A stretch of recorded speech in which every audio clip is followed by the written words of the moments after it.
26th regular meeting of the Medford City Council will now come to order. Clerk Curtis, please call the roll. Council Bears. Present. Vice President Caraviallo. Present. Council Knight. Present. Council Marks. Present. Council Morell. Present. Council Scarpelli. Present. President Falco. Present. All 7 members are present. At this time, I'd ask everyone to please rise to salute the flag. I pledge allegiance to the flag of the United States of America and to the republic for which it stands, one nation, under God, indivisible, with liberty and justice for all. Justice for all. Mr. President. If I may, I just have to read the quick statement. Thank you, Vice President Caraviallo. Pursuant to Governor Baker's March 12, 2020 order suspending certain provisions of the Open Meeting Law, General Law, Chapter 38, Section 18, and the Governor's March 15, 2020 order imposing strict limitation on the number of people that may gather in one place, this meeting of the Medford City Council will be conducted via remote participation to the greatest extent possible. Specific information and the general guidelines for remote participation by members of the public and/or parties with a right or requirement to attend this meeting can be found on the City Medford website at www.medfordma.org. For this meeting, members of the public who wish to listen or watch the meeting may do so by accessing the meeting link contained herein. No in-person attendance of members of the public will be permitted, but every effort will be made possible to ensure that the public can adequately access the proceedings in real time via technological means. In the event that we are unable to do so, despite best efforts, we will post on the City of Medford or Medford Community Media website an audio or video recording, transcript, or other comprehensive record of proceedings as soon as possible after the meeting. To participate remotely outside of Zoom, please email ahurtubise, that's ahurtubise at medford-ma.gov. Vice President Caraviallo.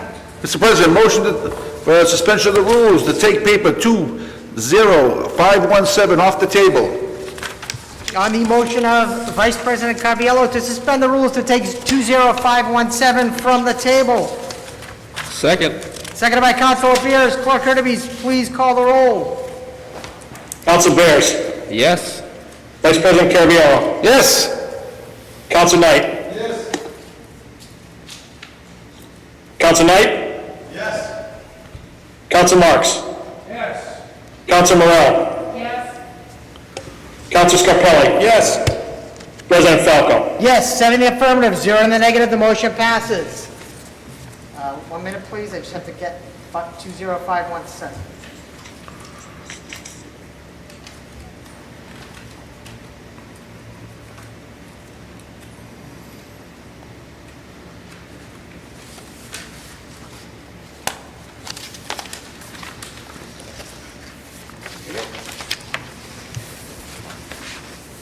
To the Honorable President and members of the Medford City Council, City Hall, Medford, Massachusetts, 02155. Dear Mr. President and City Councilors, I respectfully request and recommend that your honorable body reprogram surplus proceeds in the amount of $112,692.73 from the Medford High School HVAC boiler replacement project to Medford High School improvements projects in accordance with Mass General Law, Chapter 44, Section 20.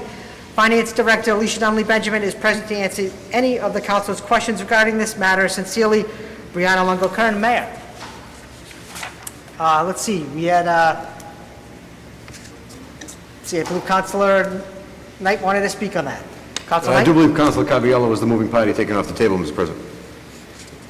My apologies, Vice President Caraviallo. Yes, Mr. President, if we could take that off the table? That paper has been taken from the table. Oh, I'm sorry, 20516 also. Second. Do you want to vote on this one first? Yes. Okay, so are you making a motion to approve? Yes. Okay. On the motion to approve 20-517. Second. Mr. Seconded by President, John Council- McLaughlin available, Mr. President? Okay, on the motion of Councilor Vice... Is John McLaughlin available, the Facilities Director from the high school? let's see, is John McLaughlin on the phone? Or actually, is he on the meeting? If he's not on the meeting, we can wait till later on in the meeting. And we have our superintendent of schools is with us as well, so I Oh, well, know, she's John's boss, so she should probably be. you have a question for the superintendent? I do, I'd just like her to give us a breakdown as to where the Okay, funds are going to be absolutely. expended. That was the reason why we tabled it last week. Thank you. So let's see, on the motion of Vice President Caraviallo, seconded by Councilor Bears, and we have the superintendent of schools with us. Let's see, Dr. Maurice Edward Vincent. Hey, Dr. Vincent. Dr. Vincent, hi. Good evening, everyone. I'm very pleased to be here this evening to respond to any and all questions regarding the funding for the work that needs to be done at the high school. So I believe John McLaughlin should be on the call as well, and other members of my team, Dave Murphy, Dr. Peter Cushing, and possibly Suzanne Galusi as well. So we are prepared to respond to any questions that you may have regarding the proposals for how we would recommend spending this money to advance work that needs to be done in all of the buildings for a safe opening of schools. Excellent. Thank you, Councilor Knight. Thank you, Dr. Vincent. I appreciate you being here. Now, these funds, this $800 and some odd thousand dollars, these funds are for capital improvements, correct? They're not for any personnel. They can't bring reading specialists back into the classroom or anything like that, right? These are just for capital expenses? Yes, absolutely not for personnel. The request for these funds are to improve our infrastructure, in particular around the areas of air exchange, air quality, to get our buildings up to, air balancing, all of those things that are currently working to try to fix to make sure that all buildings are up and running and safe for a smooth reopening of schools. Right, but so the council's tabling of this item did not prevent the school department from bringing any teachers or any classroom teachers back, is that correct? That is correct. Excellent, thank you, because, sometimes there's a lot of misinformation that travels around the community, and that was something that was going around. So I just wanted to be sure, Dr. Vincent, that we were all clear, that the funds here that were tabled by the council at the last meeting were for capital funds only, but the council did last meeting, I believe, increase the school department's budget by $1.08 million that would allow for those positions to be restored, is that correct? That is correct. Excellent. And after last week's meeting, I did have the opportunity to pick up the phone and make a telephone call to John McLaughlin. And I spoke with John at length, and he explained to me the situation at the high school, especially relative to the heating, ventilation, and air conditioning system. He also explained to me that there were some air quality tests that were conducted that came back, and for the most part, all of our schools came back with very good reviews, with the exception of one, and I think we all know what school that is, Medford High School. So with that being said, Dr. Vincent, could you tell us a little bit about the scope of work that you're looking to spend this $800 and some odd thousand on, please? Yes, so there's a significant scope of work that does need to be done, in particular if we focus on the high school, which is the oldest building in the district outside of the Curtis Tufts. But the high school being 50 years old has, older bones, more aches and pains, if I can say that. And so there are areas that definitely need immediate attention in the HVAC area. And so we're currently, WB Engineering is currently conducting, completed their first report on the building of the high school and what they would make recommendations for in the area of HVAC. We also have UEC, Universal Environmentalists, coming in who are also looking at air quality and air balancing, and we also have Precision, another engineering group that is continuing to look at how our HVAC systems function and work for the district. So with all of the different engineering companies that have been coming in, the cost is truly significant.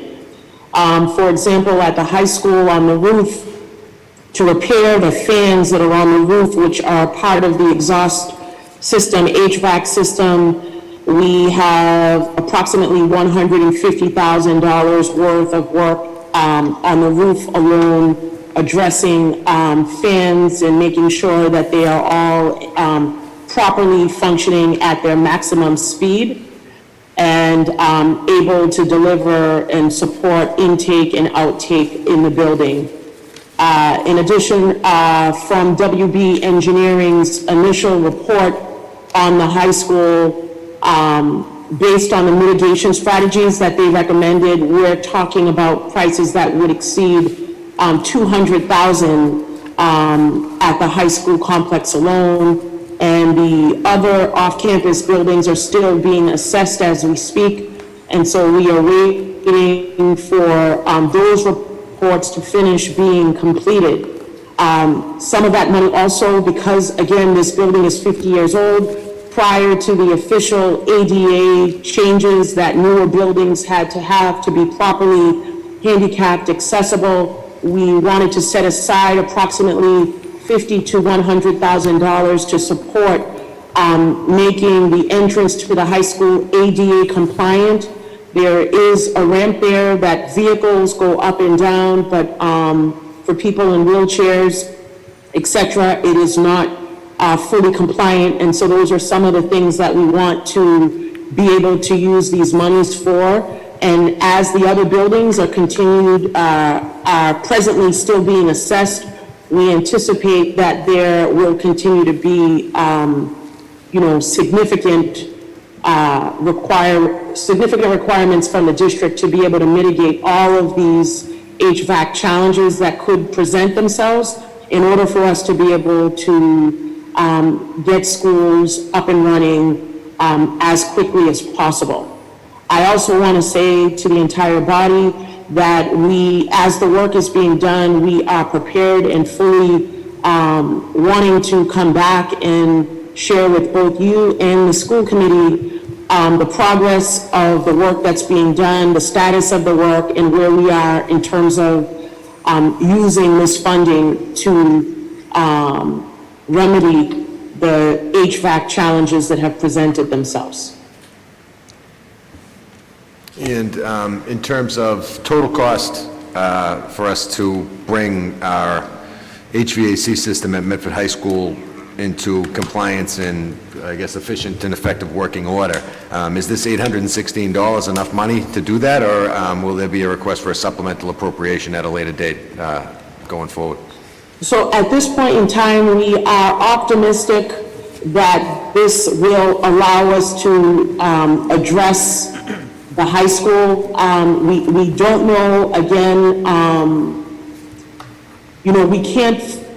I cannot definitively say that I will not need to come and ask your body for additional funding. Our hope is that the $816,000 will allow us to be able to address all of the key challenges with HVAC systems, in particular at the high school, that we would be able to remedy all of the things that were recommended in the reports. Okay. And is it still the wishes of the committee to have this account be exclusive to Medford High School only? And to the other schools? No, we would hope that this could be for the high school, and if needed for we know the outside schools are much younger, they're 20 years younger. However, we may need to spend, purchasing additional HEPA filters, and we would hope to be able to use this funding not only at the high school, but potentially at some of the outside schools as well. That would be our hope, if other things were to surface. But we know, we're fully aware that the high school needs significant work, and that the lion's share of that funding definitely would be spent at the high school complex. The reason I raised the question is because the way that the paper was drafted was that it would be reprogramming the funds to an account exclusive to Medford High School. And I know maybe Alicia's on the call, maybe Alicia can elaborate a little bit on that. But I do believe that when it was presented that those funds were restricted exclusively to Medford High School and were not going to be allowed to be used in other schools in the district. If I'm mistaken, please correct me. But maybe Ms. Nunley can help us out with that. I also have Mr. Murphy, David Murphy on the line, he's on the call as well. and he may be able to weigh in on that. Again, as the numbers are coming in, we know for certain the roof fans, at the high school, it's going to be a significant investment. And if the funds need to be spent exclusively at the high school, that there is so much work, capital projects, including additional bathrooms and those kinds of things that need to be renovated and updated, that I'm sure that we would be able to use all of this funding in short order.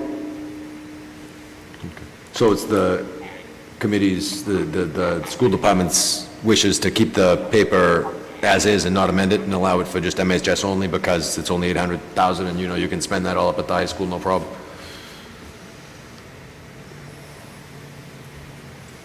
If it is possible to allow, if there is something that were to come up at one of the other schools and we had to take a very limited amount from this 800,000 to support the other buildings, if that was a possibility, I would ask, this body to allow us the additional flexibility to be able to use it throughout all of the schools. But if that would be problematic, then I would just say leave it for the high school because we know that there is plenty of work that can be done. It's certainly not a problem for me. The paper came from the administration, so maybe Alicia Nunley, my finance director, can talk a little bit about that. Well, we have the, if I may, the Chief of Staff, Dave Rodriguez, has his hand raised, so at this point, I'd recognize Chief of Staff Rodriguez. Thank you, Mr. President. Alicia's unable to join the call tonight, so I'm happy to answer on her behalf. The reason the paper was drafted in this manner was that it just mirrored the original use of the funds, just transferred it, because it was a high school project, it was just transferred directly over to high school use. The administration and the mayor are completely in support of removing the high school aspect of that and have it be applicable to the rest of the public school system and the rest of the buildings there. My understanding after speaking with Alicia is that this is completely proper and that it's completely in line with what the administration would be looking to do with these funding. So we'd have to amend the paper? Excuse me, To remove, yeah, we just have to remove the word high.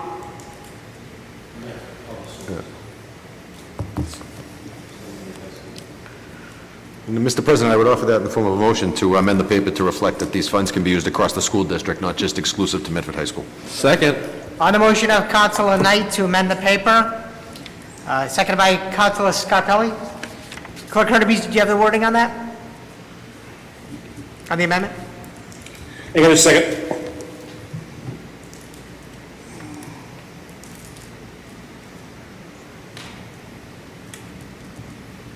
So Council Knight's amendment is to use the fund, is to allow the schools to use the funds across the school district, not just at the high school. That is correct. Correct.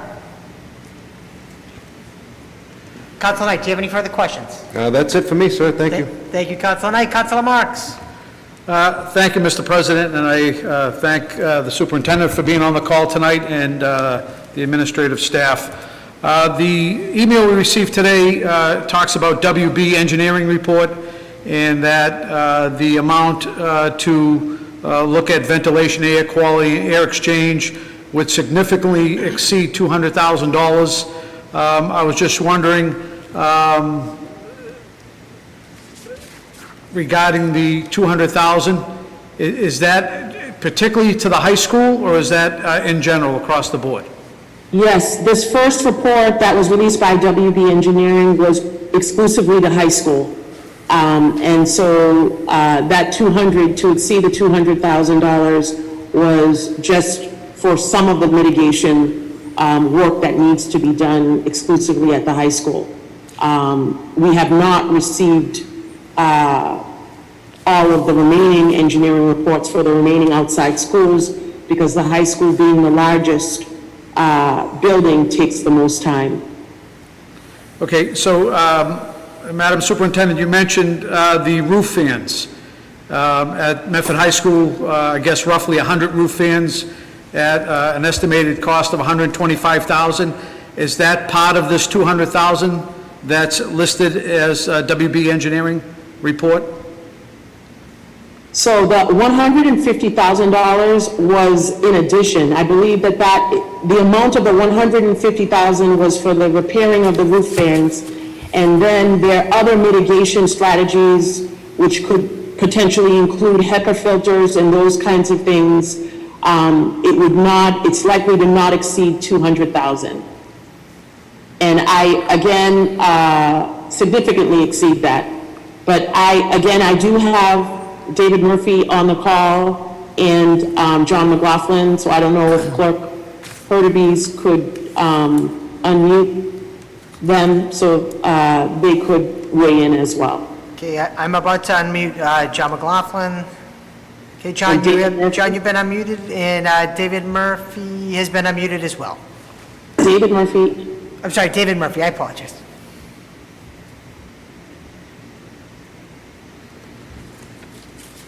Mike, Councilor Marks, did you have a specific question for John McLaughlin? Well, my question is regarding the $200,000 that was mentioned within the email we got today, and also a previous email we received from the mayor. It mentioned that each classroom needed these filters at $1,500 apiece, but it didn't mention how many classrooms, and if it was just the high school, or if it was classrooms across the entire city. So I think I can respond to that, and I would ask Mr. McLaughlin to jump in.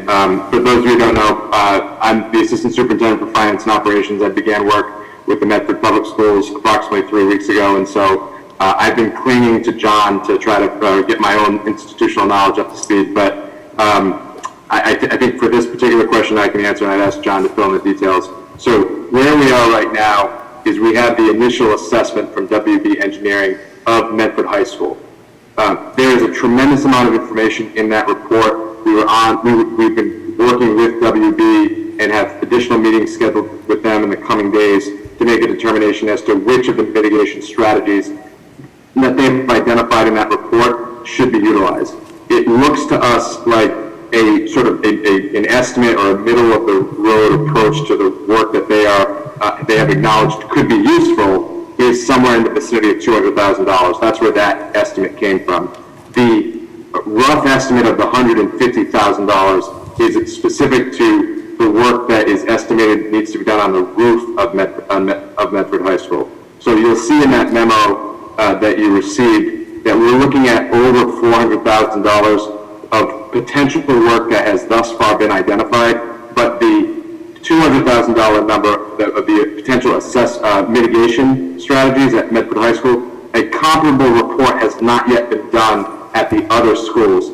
The reason for that is we are currently testing both for air quality and air exchange at all of the other schools. The $50,000 for that expense would also potentially be absorbed by this appropriation, which is why it's important for us, frankly, that it be a district-wide use.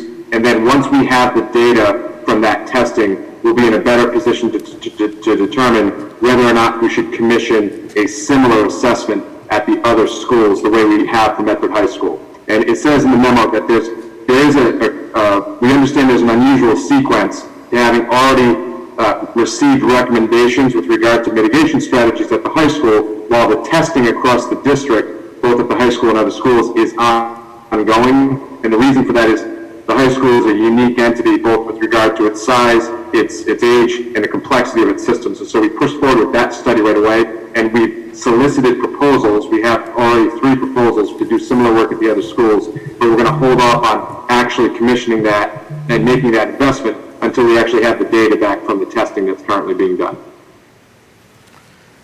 So through you, Mr. President, when was the WB engineering study commissioned by the school department and voted on by the school committee? I'd have to defer on the vote of the school committee question, but it was commissioned, I believe, on the week of August 17th. August 17th. Potentially August 25th. It was in that range. Okay. Is there a particular reason why the school district waited so long to commission an air quality study? Well, I think the point that is I think we should sort of preface all of this commentary with is that we actually have no evidence right now that there is anything wrong with the air quality. frankly, I understand there's a history and there have been some persistent questions, but if we're defining it wrong by being dangerous in any way, no, there's been no evidence to that respect. So we're attempting now to complete our due diligence and to provide as much peace of mind as possible and to make sure that we provide as much defense against any type of virus transmission. But I think there's been a question of when to make this investment when there isn't sort of hard evidence that there's an actual problem to identify. Right, and when did we find out there's hard evidence now that says the quality of air is fine? To be candid, I don't have any evidence of that is the case. I think it's an attempt to, given the context and the anxiety that folks are feeling, trying to be as responsive as possible to some of the concerns that have been raised. Right. So I'm just wondering why for the past 6 months, the school administration, knowing that eventually we're going to have faculty, students, staff back within our public schools, over the last 6 months didn't realize that a first step would have been to do an air quality test within the schools. And I'm not sure why it took so long to do that. But putting that aside, Mr. President, this was tabled 2 weeks ago. And one of the motions made by the council was to ask the administration and the school committee for a list of their priorities, because at the time we heard of a number of priorities, one being ventilation, air quality, air exchange, in order to provide a healthy and safe building, but we also heard about handicap ramps, accessibility. We also heard about the condition of our restrooms within the school department and a number of other concerns as well, Mr. President. We just recently received an email from the mayor stating that if we could release the funds, they're also looking to use some of the funds for beautification purposes in the main entrance, which, I know firsthand that that is something that's needed, Mr. President. I was part of the crew that painted that several months back under the leadership of Bill Carr Jr. and a number of volunteers, so I know that's needed. But I believe, and I can't speak for my colleagues, why we asked for a priority list was to make sure that we had a reasonable assessment, Mr. President, on what are we going to do to get our children and our teachers and our faculty and our staff back into a safe building. And to me, beautification of a front entrance is probably at the bottom of a list. And air quality and air exchange and ventilation and other priorities, Mr. President, would be at the top of the list. And that's what I was hoping to receive from the administration and the school committee. And to be quite frank, I am very disappointed that we didn't even get a response, Mr. President, from the council motion that was 2 weeks ago. That was from August 25th. Unless I'm mistaken, I have yet to receive anything, Mr. President. That's not to say that I realize that work needs to be done in that building. But it would be helpful, Mr. President, if we're going to work in cooperation with the school side, that if we have requests, that they recognize and honor our request, Mr. President, as well.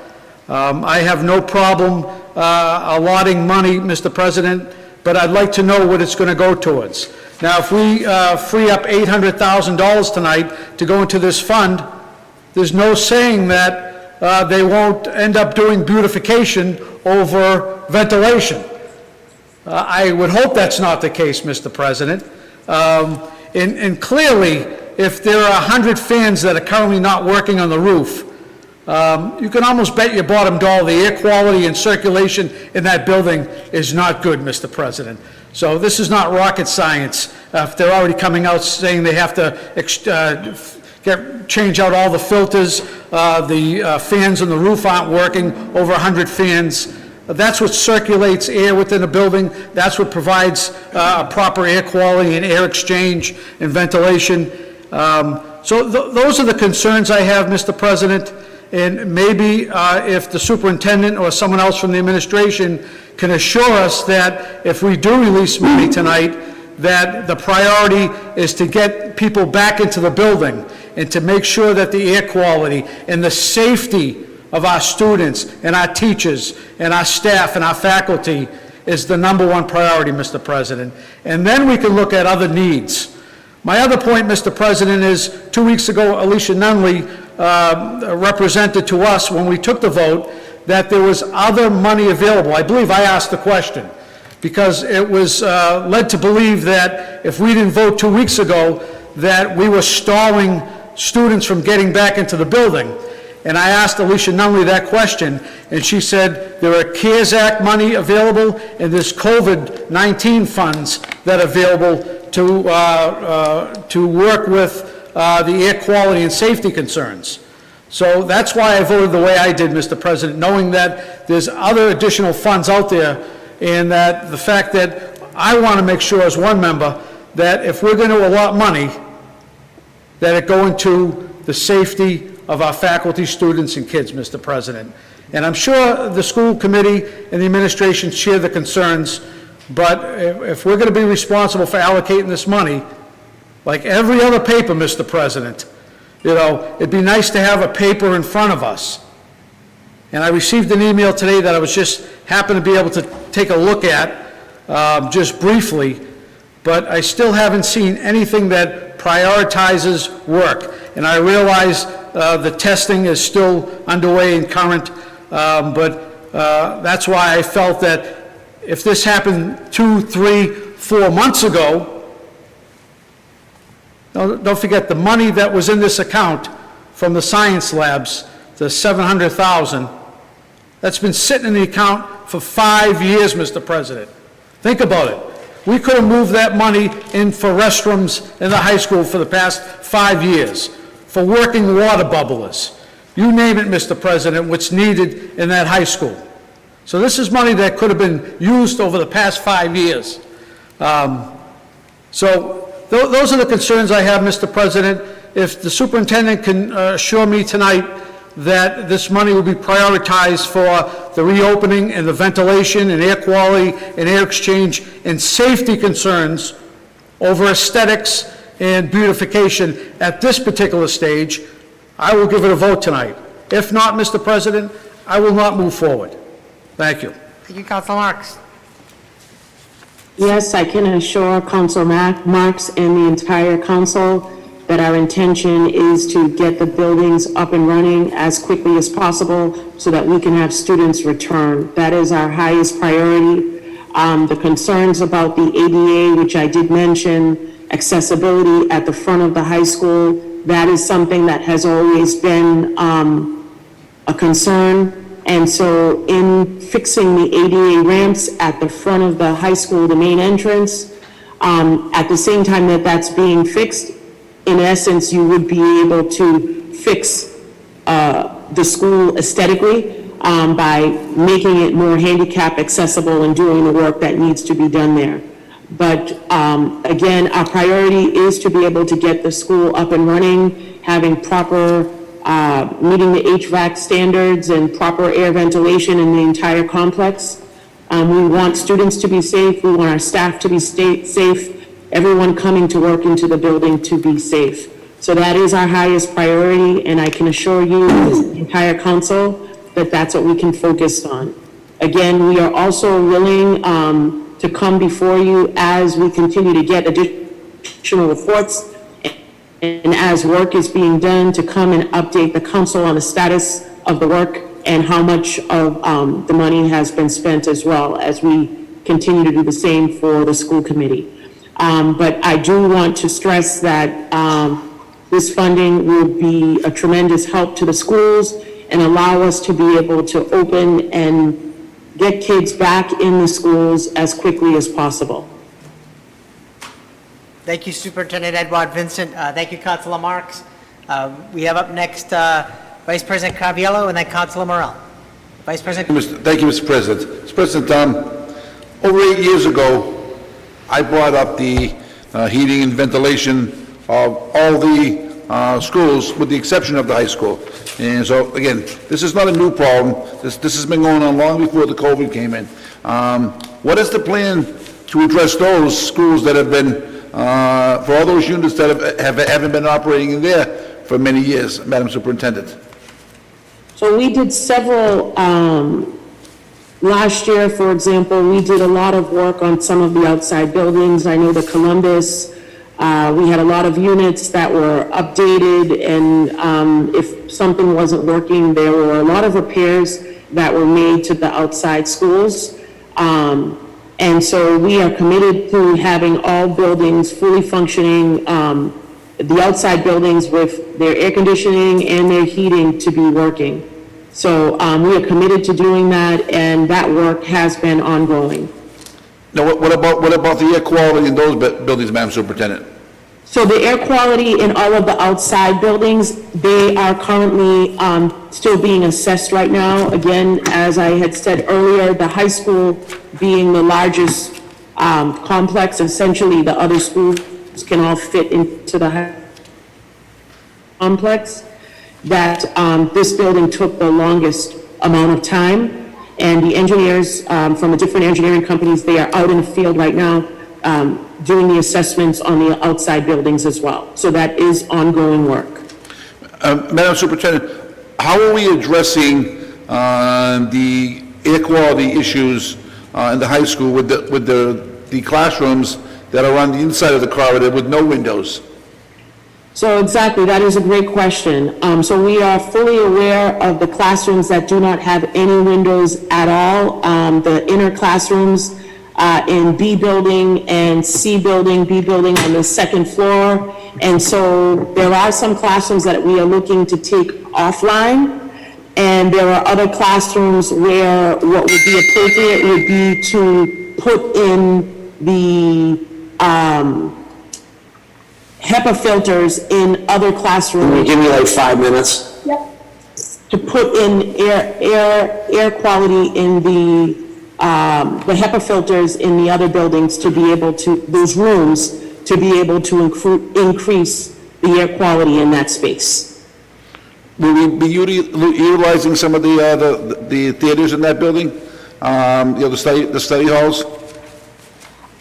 For the study halls, if they met the standard, the air quality standard, once all of the spaces are, meet the correct standard, every space will be able to be used. If there's an area that it can't be used, we were given suggestions to mitigate that. So whether it's, looking at the windows or adding HEPA filters, but to increase the air ventilation and air circulation.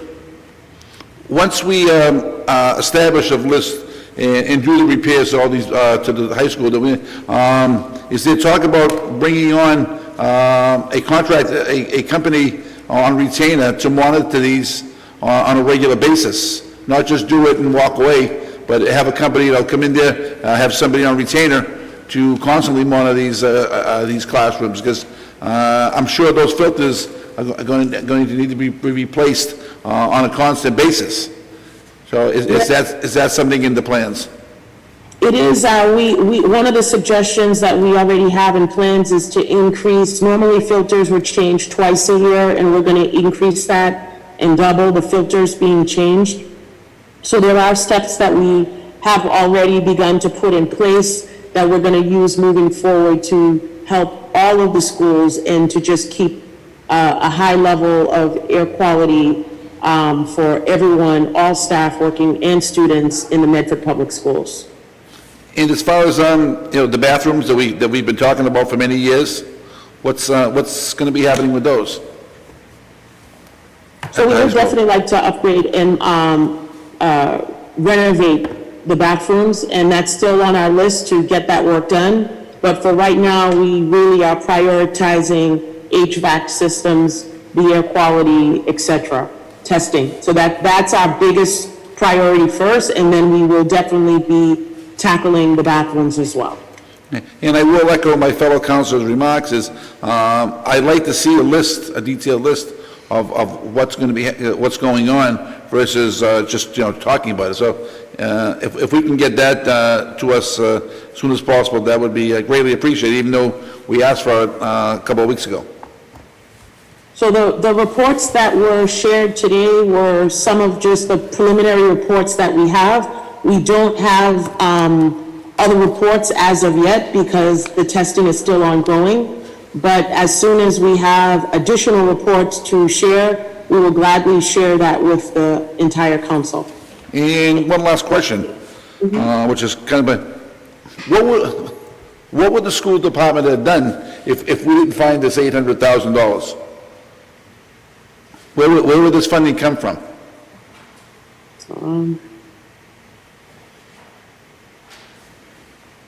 I mean, it's kind That of, would have been, it would have been a tremendous challenge, and we would have needed to ask for additional support.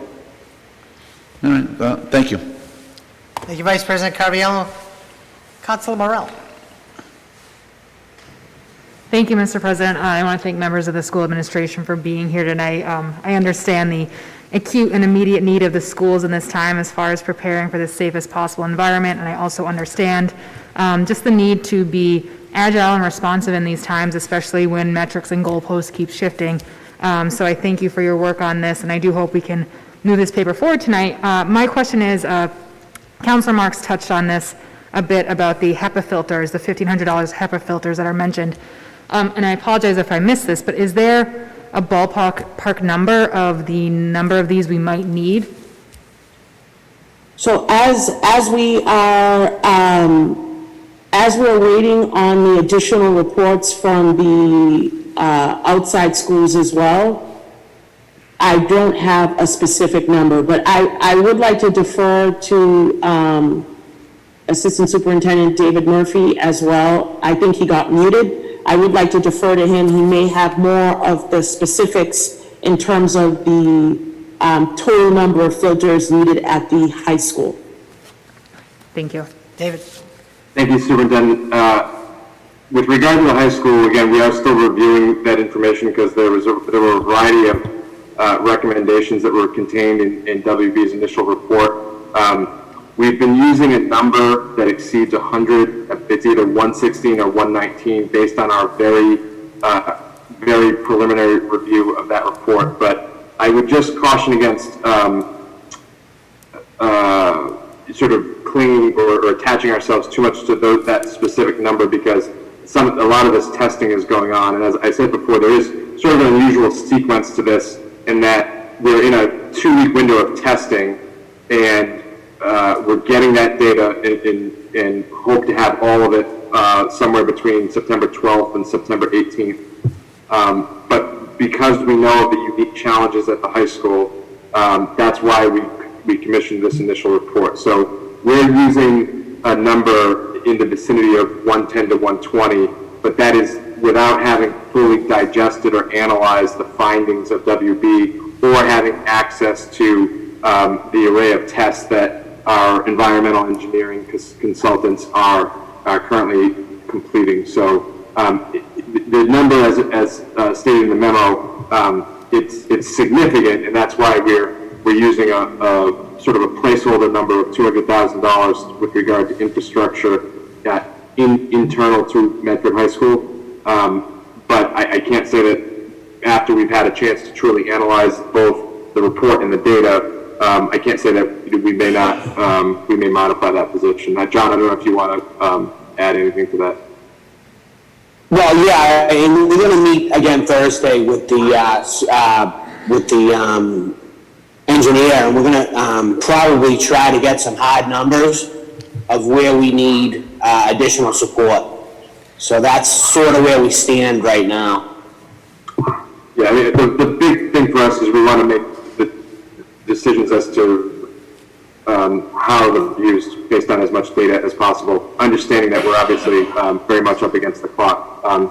But based on our current implementation plan with regard to when students will be in the building, we have these coming weeks to try to utilize whatever mitigation strategies we think are necessary to have as much defense as possible. Okay, thank you. And then just one more question through the chair, if I could.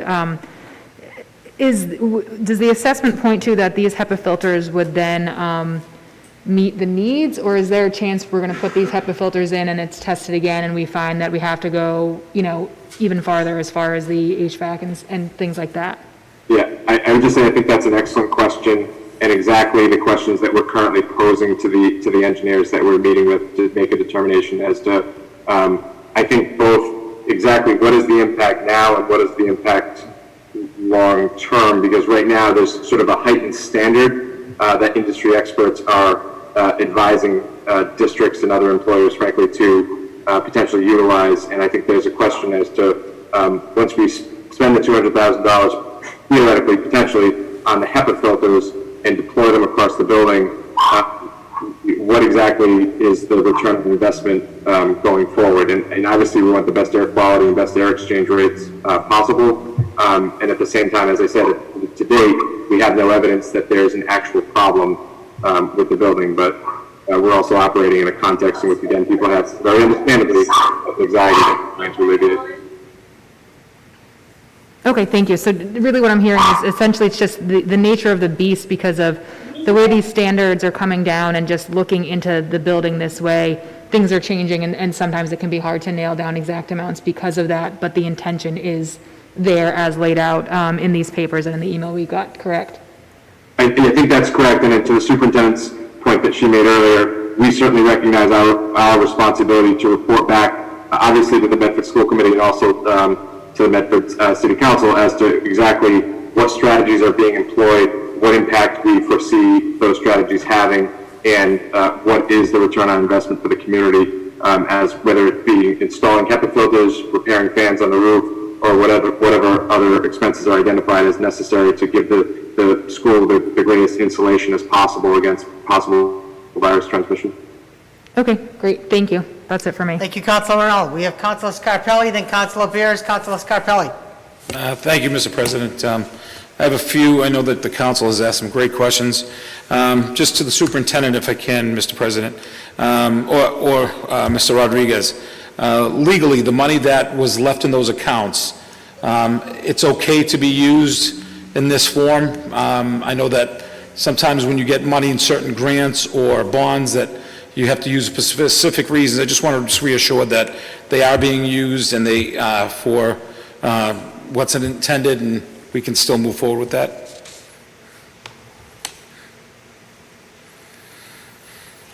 Sure, if we could have someone from the administration, I'm sure if Dave or Superintendent Edward Vincent, if you could, let's see, Dave Rodriguez, Chief of Staff.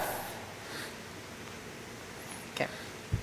Thank you, Mr. President. Yes, this is, under the previous bond proceeds were authorized for a specific use. Yep. In this case, it was two different uses. By reprogramming the use, you're allowed to do that in order to just reauthorize, you're essentially reauthorizing the use of the funds. The funds have already been borrowed, they're cash in hand, so we don't have to go to bond for these proceeds. And we've actually been paying debt service on them since they were borrowed. So we've been sending an account that we've been paying debt service on since they were borrowed. By reprogramming them, so we're allowed to release those funds for that specific use pursuant to the reauthorization. That's allowed under Chapter 44. I forget the exact section, but it's quoted within the council paper. Thank you. And Mr. President, the superintendent, I know probably one of the oldest schools is Curtis Tufts School. Are we still planning on having a program running in a positive manner that it's always run? And how does that look with air quality testing? Is that one of the schools being looked at as we speak? Yes, so ironically enough, because the Curtis Tufts is actually the oldest building, they have very, very large windows that can open. And so one of the best, based on what the engineers, feedback that the engineers have given to us, is to allow natural air to come into the spaces. So the Curtis Tufts has, very tall ceilings, very large windows in every single classroom.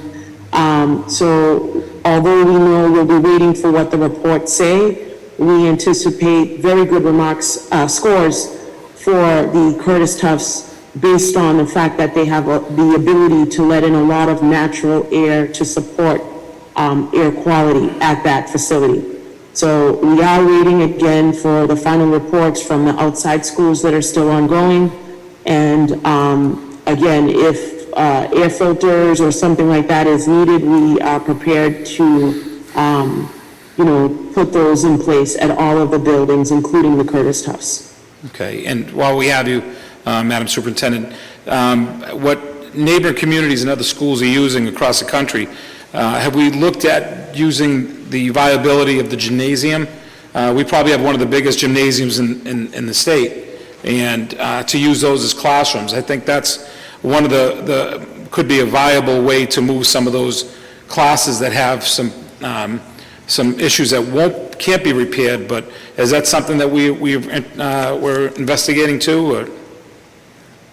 We have not ruled out using alternative spaces within the high school complex in particular.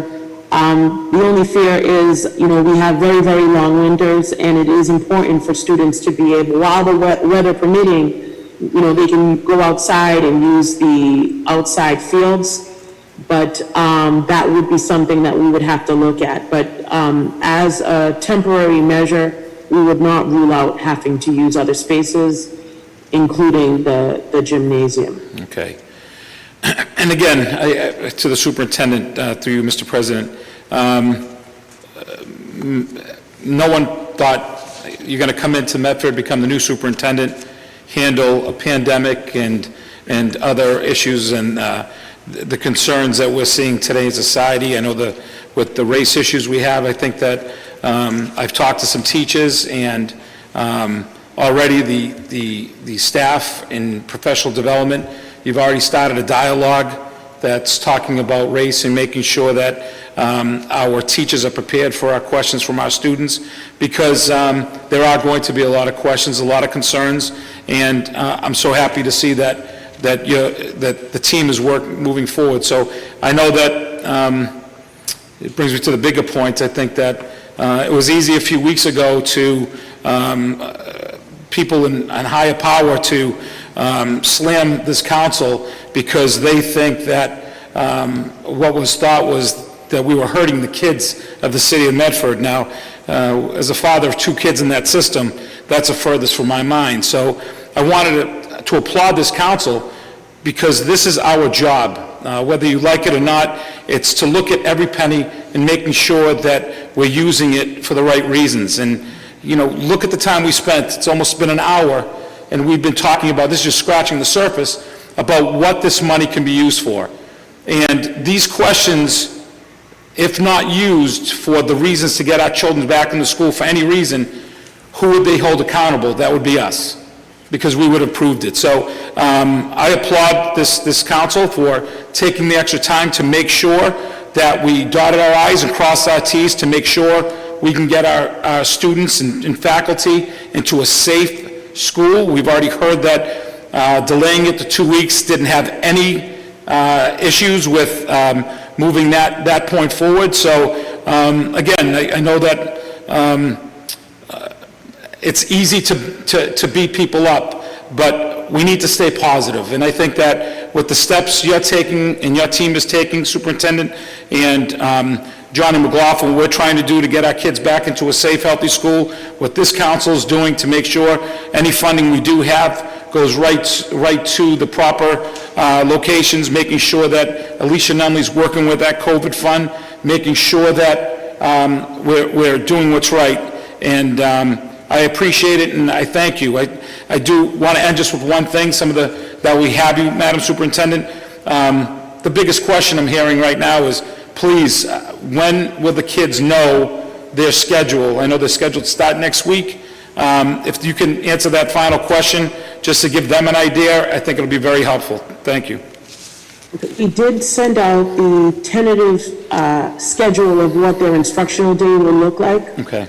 We have not sent out at the secondary level, the high school level, over the next few days. The student schedules will be sent out. School Brains is converting over, and with the assignments of teachers and working on the assignments of cohorts, all of that work is taking place right now.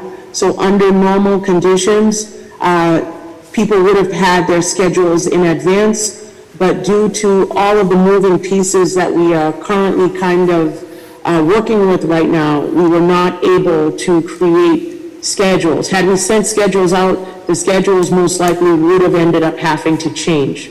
So it's a situation where we are measuring twice in order to cut once. And so I ask the entire community for a little more patience for us to be able to match up the students with the cohorts, with the days of the week, with the staffing that's available, with all of the adjustments that had to be made. We were not able to send out the schedule, but that will be completed over the next few days. So, again, Madam Superintendent, I thank you, and again, I just urge the community to, it's easy to stand on that soapbox and pound your chest, but let's all have a sense of a community and understand that this is the first time for a lot of communities. In the community I'm working in right now, this is exactly the issues they're going through, so, and it's been a mess. So we're all working together. We're doing this together for the first time. Let's just stay positive and make sure that we do what's best for our community and our children. Thank you. Thank you, Councilor Scarpelli. Councilor Beers. Thank you, Mr. President, and thank you, Dr. Vincent. I know you're working with a smaller staff than you were working with last year, I think including the data director, so I know it must be difficult. I spent 4 years in Medford High School this side of the year 2000, and I can tell you if it was bad before, it's worse now. So I really appreciate the condition that the building is in and the work that needs to happen. I have two quick questions, hopefully. The first one is, has any spending on HVAC repairs or other repairs to, or upgrades to make sure the building, Medford High School, is safe, have those happened already? Has any spending occurred? So John McLaughlin would have to speak specifically to the spending that may have occurred outside of the reports not coming in yet. So we, again, as we're just getting this information kind of hot off the press, we were waiting for what the reports would reveal so that we could know which way to go. Because there's a lot of vendors out there, a lot of people saying do this, do that, but again, where the high school has its unique structure, we have classrooms without windows, there are a lot of special parts of the high school, the science wing, which is completely renovated. So we have so many different parts of the building. I know that we had held off, waiting for guidance so that we would be able to really make smart decisions. But John McLaughlin could speak to what may have already been spent. John McLaughlin. So the money that you appropriated about a year ago, you appropriated, I think it was $325,000, and we were going to look into doing bathrooms, a generator, repairs to the PA system, and a few other projects. So currently, the bathroom project, we had to get an architect in, so I'm awaiting the architect's plans so that we could go through the procurement process and move forward with that.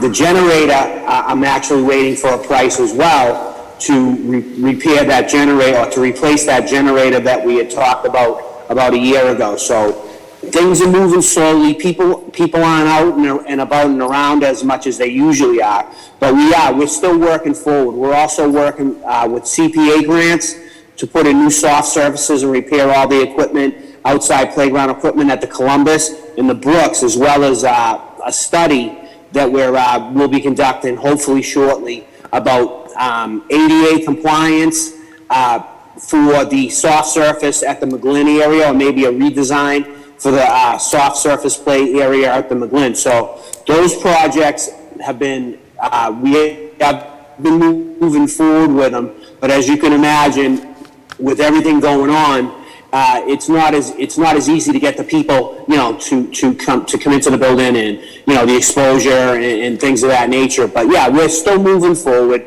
and and if you're gracious enough to appropriate this money, we're going to do some good things with it, and it's going to be a win-win for the kids in the community. And yeah, we're gonna have to really work hard to maintain what we have. I mean, we have over 1 million square feet in the district, and there's a lot of moving parts. So we're constantly moving around through the city, fixing things that break and as they break. And sometimes we find ourselves running around just putting out little fires and not necessarily doing, some of the other maintenance issues go by the wayside. And unfortunately, sometimes this is what happens, in programs that we want to put computers in kids' hands and run programs.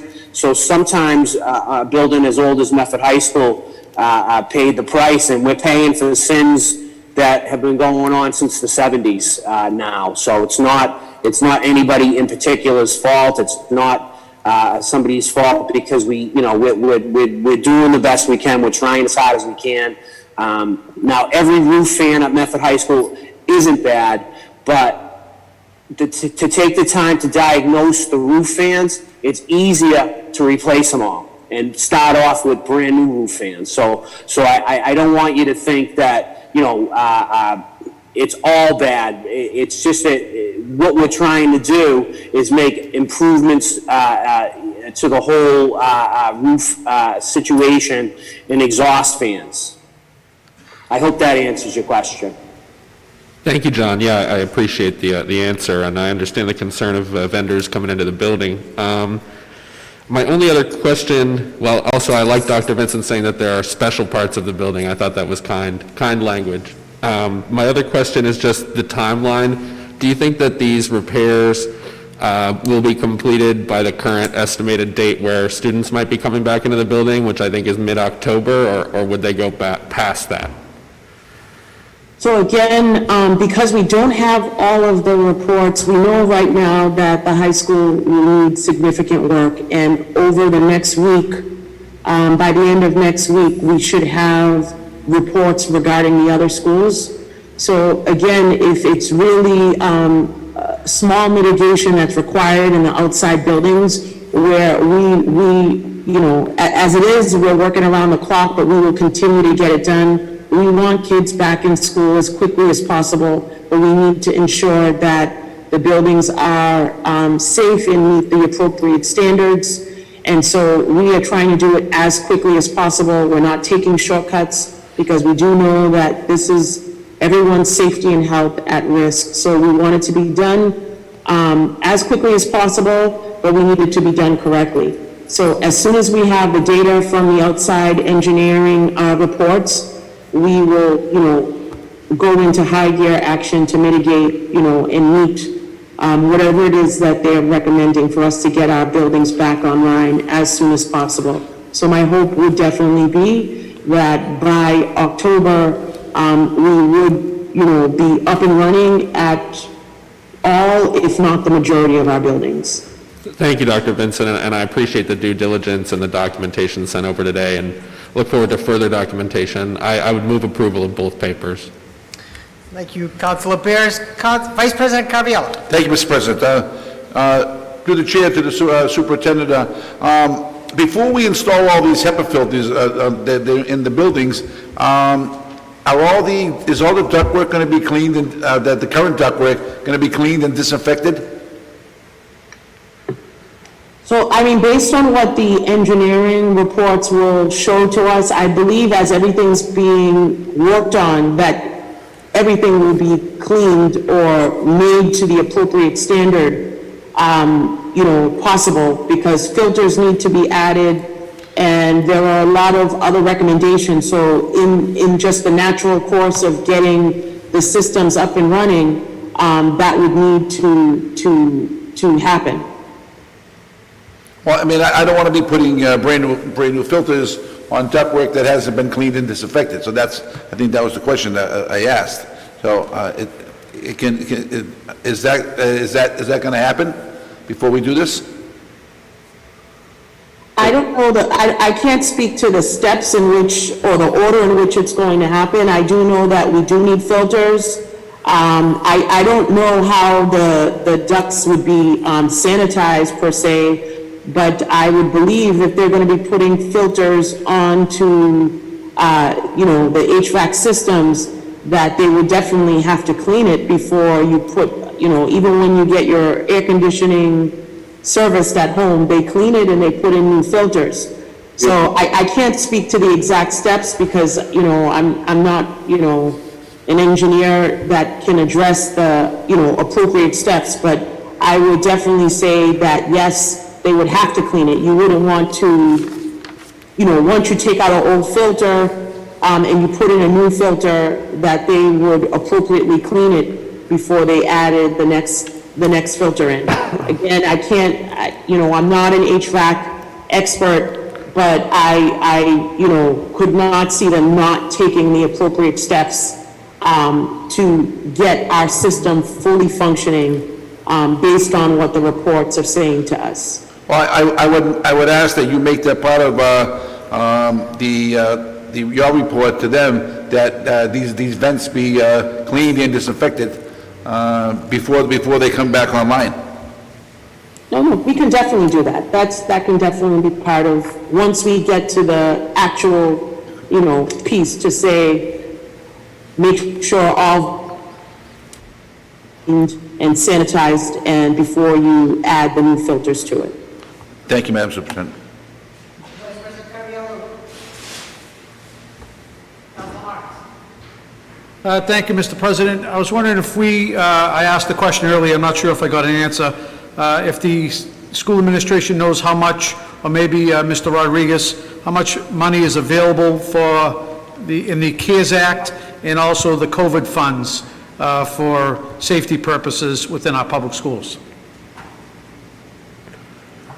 Would someone like to, would David Murphy or David Rodriguez or Superintendent Edouard Vincent have the answer to that?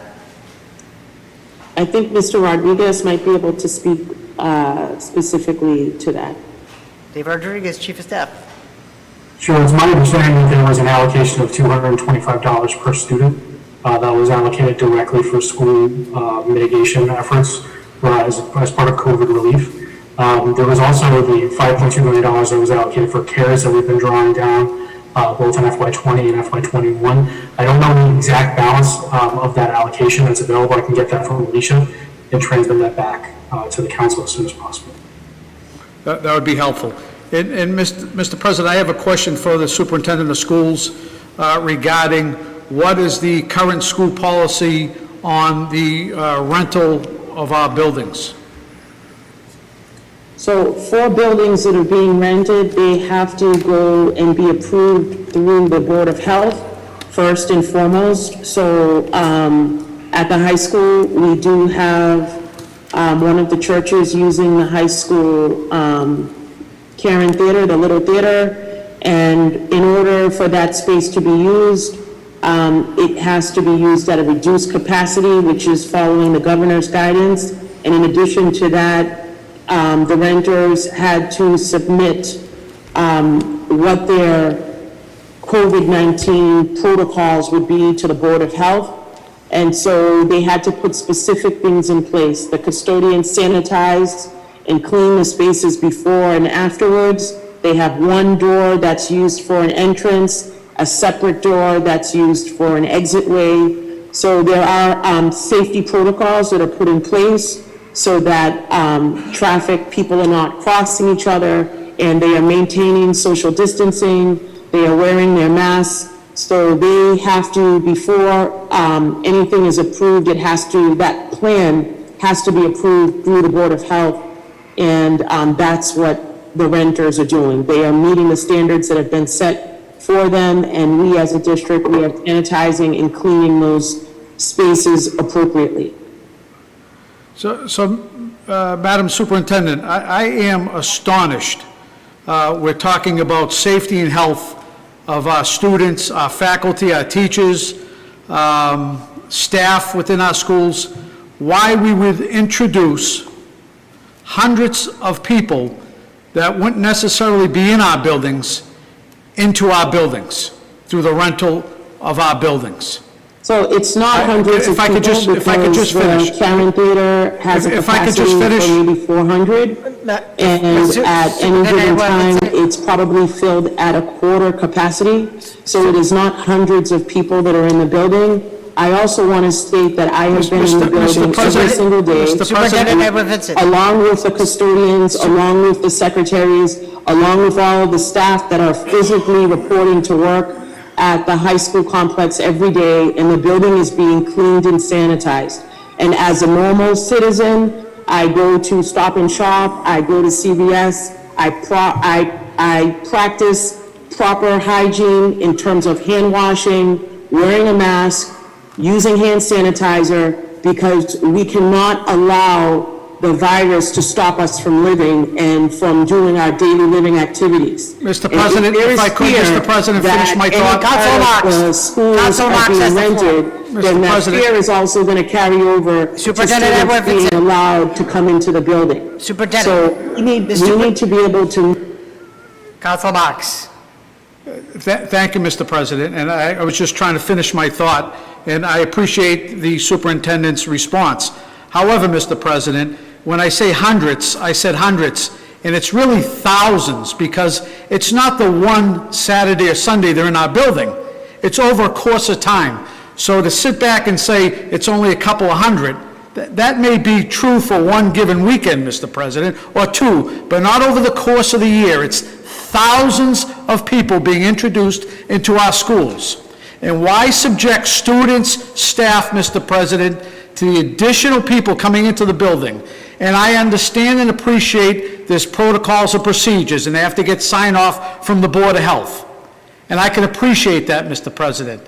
But in my opinion, when you have people from outside that are coming into the buildings, you're not sure what precautions they may be taking. They may sign a paper, Mr. President, but when they're in that building, what type of supervision is there? What type of protocols are being put in place to make sure, Mr. President, that our kids, our staff, our teachers are being safe when they enter the building the next day? Why risk it, Mr. President? They're using our buildings, Mr. President. They're using classrooms. They're using cafeterias. They're using gymnasiums. They're using restrooms. They're using auditoriums. Now, you're telling me, Mr. President, that our staff, who are very capable at the high school, are going to make sure that every inch of the high school, or the McGlynn School, or any other school is sanitized, every inch of the building. I have a tough time believing that, Mr. President.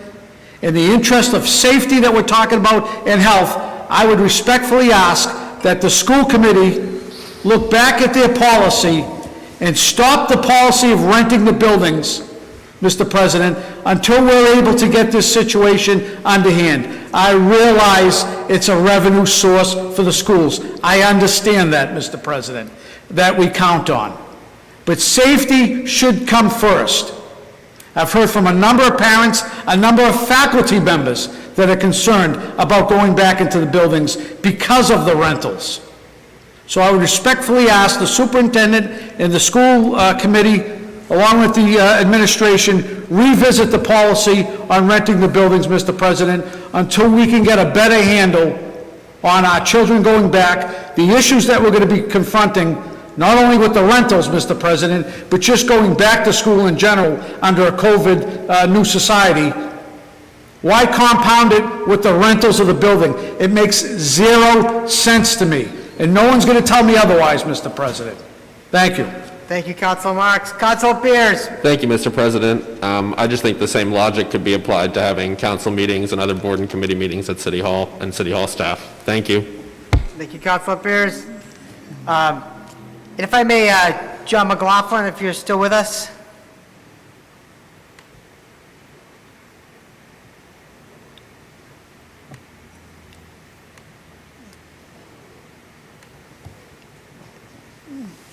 John McLaughlin?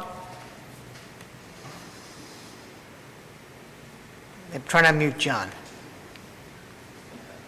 John? Oh, sorry. Hold on 1 second. I got to get my earplugs. No worries. My daughter's over with a bunch of her friends, so they wanted to get the fight going. I apologize. No worries.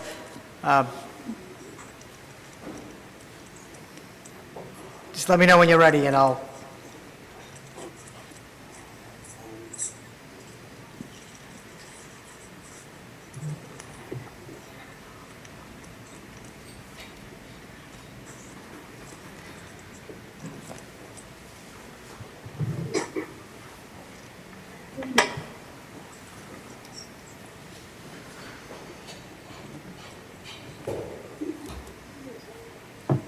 John, you... Hi, I'm on. Okay, thank you. So a couple of questions. So with regard to the roof fans, as a past graduate of Medford High School, Yeah, hold on. familiar with the complex. Everything plugged in. All right, Mr. President, could you say that again? I said, as a graduate of Medford High School, I'm very familiar with the complex. But are we replacing all of the roof fans? Yeah, we were intending on replacing them all, yes. Okay. We weren't, we weren't going to get into diagnostics because we figured it would be more of an expense and it would be easier if we just went up there and replaced them all. So when you replace the fans, are you cutting into the roof, or how does that work? And I don't mean to get into... No, you unhook the fan that's currently there and replace it with another one. No, you would not be cutting on the roof. Okay, I was just curious as far as, I know like when I was in the school committee and we always had roof issues, so I just didn't want to Yeah. solve one problem but create another. So that's where my question was going there. Nope, it wouldn't do that at all. It's just replacing existing motors and hoods that are up there currently. Okay, thank you very much. Are there any other questions from the council? Mr. President, Dr. Marks. I would respectfully ask if the superintendent, I know she was trying to answer my questions and comments, if she can finish with her statement. Yes, Superintendent Edward Vincent, sorry, I didn't mean to cut you off. With Councilor Marks, I had the floor. So if you could please continue with your comments, greatly appreciate it. And so essentially, the comments that I was making were in regards to the rentals, and I think Councilor Beers made the equally valid point of saying that the chambers and City Hall are also used for other events. I do feel that we need to get students back into school. We need to use good judgment when our buildings are rented. We have security on hand. We have our custodians who get to work on the weekends and get overtime. So we have custodians who are ready, willing to clean and sanitize and follow the COVID procedures that we have in place. And yes, if we're renting the space, people do need to use the facilities from time to time. So the bathrooms will be cleaned and sanitized as well. The school committee did vote that we can rent our building spaces and work with some of the partners that we've had for a long time, provided they meet the standards that the Board of Health has put before them. And so all of those that are using any of our buildings, they've met those standards, and that's why they've been able to use the space. Those are my final remarks. Thank you. Any other questions from the council? Mr. President, I just want to go on record that I disagree 100% with the rental of our buildings during this particular phase of COVID-19, based on the health and safety of our students, our faculties, our administrators, our teachers, and everyone else within our buildings, Mr. President. Thank you, Councilor Marks. Councilor Scarpelli. Is the Board of Health Director on the call? Is she still here? I don't think so, but I could be wrong.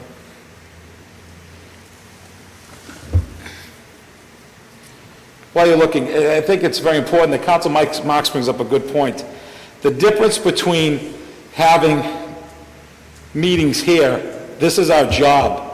This is open for the community to get things done, whether it's voting, whether it's councils, city school committee meetings. What Council Marks, I believe, is bringing up is an option. We have options, whether to keep those schools closed and making sure that we're taking our precautions to the total responsibility that we have to make sure they're safe and clean. The difference of having people in this building, this is where we do the people's work.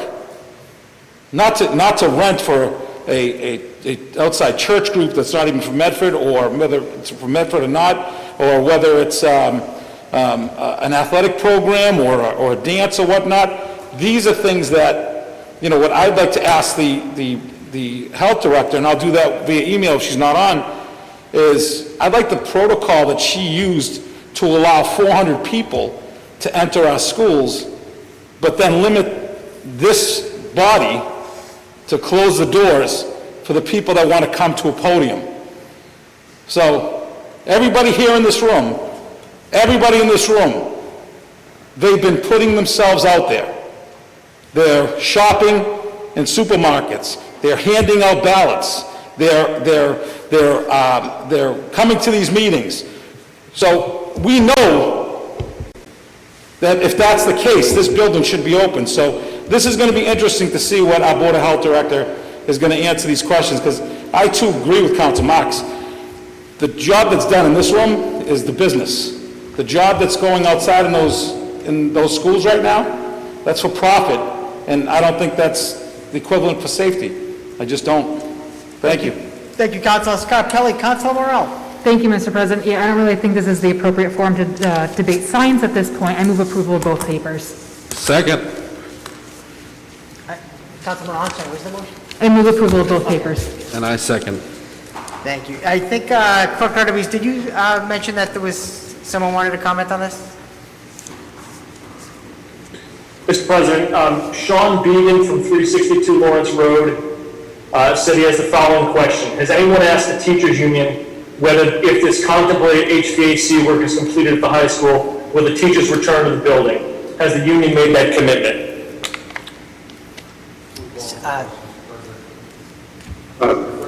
Superintendent, would you like me to speak to that? Certainly. I think what I would say in response is that the work that we're undertaking to ensure that our infrastructure meets or exceeds the safety standards being set by public health officials has been a significant part of the dialogue, ongoing dialogue that we have with all of our collective bargaining partners. I wouldn't want to speak for them and certainly wouldn't want to make any representations as to what they have communicated in the course of those negotiations. But I would say that we felt that undertaking these studies and the analysis that is part of what we've been talking about here tonight, the various engineering firms that we've retained, have been an important part of the conversations that we're having with our bargaining partners. And I think that the one point that we've made throughout the course of our discussions with the teachers and the other unions is that we recognize that the advocacy for safety and those who are advocating on behalf of safety certainly recognize the importance of getting students into school and continuing their education process as thoroughly as possible. And those advocating for people for having in-person learning recognize that safety is a basic entitlement that everyone who enters the school should expect. So I think that we're trying to keep that dialogue as constructive as possible and recognizing the value from what may seem like conflicting points of view is something that's always important to remember. Mr. President, Thank you. Councilor Scarpelli. if I can, I did have discussions with the union president, and I think they're waiting for the word on the air quality test as well. So I think everybody's on the same page, but I believe they haven't heard back from the administration about any of the results, and I think we're still waiting for those. So I think that once that's done, I think we'll have a better understanding what the teachers union wants to do, and I think that for the discussions I've had with different teachers, if they get those assurances, I'm sure they want to get back to school too. So I've talked to many of them, and they want to get back to the classroom. So thank you. Thank you, Councilor Scarpelli. Councilor Knight. Mr. President, thank you very much. I don't have much to say about the paper, but I did want to welcome aboard Assistant Superintendent Murphy and thank him for going through his initiation this evening as his first appearance before the Medford City Council. I do look forward to meeting him in a less formal setting, and I wish him all the best in his new endeavor. Thank you. I appreciate that. I look forward to coming back and reporting to your honorable body as to how we are being good fiscal stewards of the community's taxpayer dollars. On the motion, Mr. President. Thank you. On the motion of Councilor Morell. Vice President Caraviallo, second by Councilor Bears, as amended by Councilor Knight. Clerk Artemis, please call the roll. Council Bears. Wait, if I may, 1 minute. Mr. Clerk, Councilor Marks. And this vote includes that the school administration will provide us with a list of priorities and recommendations as soon as they get them from the engineering reports, correct? What's the amendment, can you please read the amendment? Council Knight's amendment was to use the fund, was to allow the schools to use the funds across the school district, not just at the high school. Okay, was that the only amendment? That is the only amendment. Vice President Caraviello asked for a list of improvements to be made, but he didn't offer in the form of an amendment. I will second it. Okay, let's see, so if we could make that in the form of an amendment, please? Is that? That would be fine, that's similar to the superintendent stating that she would honor that commitment, so Yes. I will go with that. Okay. I didn't get that last amendment from Council Marks. Let's see, so, the last amendment was from, I believe, Vice President Caraviello. Okay, Can you- so Vice President Caraviello's request for a list was an amendment, okay? Okay, do you have that? I have it, yes. Okay, perfect. So on the motion of Vice President Caraviello, seconded by Councilor Bears, as amended by Councilors Knight and Councilors Marks.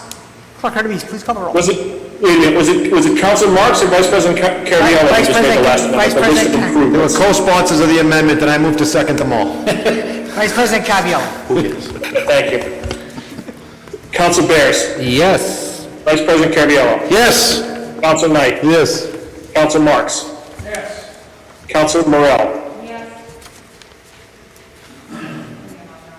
Council Morel, Yes. Council Scarpelli. Yes. I'm sorry, I didn't hear Council Scarpelli. Yes. Yes? He said yes. Thank you, President Falco. Yes, 7 in the affirmative, 0 in the negative, the motion passes. We're under suspension, Mr. President. Paper 20517, the companion paper to the paper that was just on the table. Move for approval. Second. That would be 20516. Oh, we took 7 first? We took 7 Yeah. first. Well, let's get them the big money now. Still Okay, so- second. I gotta read it really quick. 20-516 to the Honorable President and members of the Medford City Council, City Hall, Medford, Massachusetts, 02155. Dear Mr. President and City Councilors, I respectfully request and recommend that your honorable body reprogram surplus proceeds in the amount of $703,489.80 from the Medford High School Science Labs project to the Medford High School School Improvements Project in accordance with Mass General Law, Chapter 44, Section 20. Finance Director Alicia Nunley Benjamin is present to answer any of the council's questions regarding this matter. On the motion of Councilor Knight to... Mr. President, can we amend this to also allow these funds to be used for other schools, as we did for the last paper?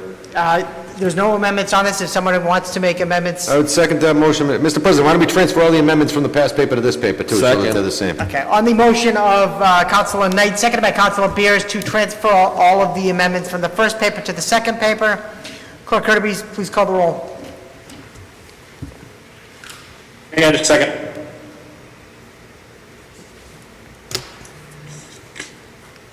Councilor Bears. Yes. All right, let me stop for a second. Are you just moving to transfer the amendments now, or are you voting on the paper now? Let's do them both. Just transferring the amendments first. Okay. Okay. Yes. Council Bears? Yes. Okay.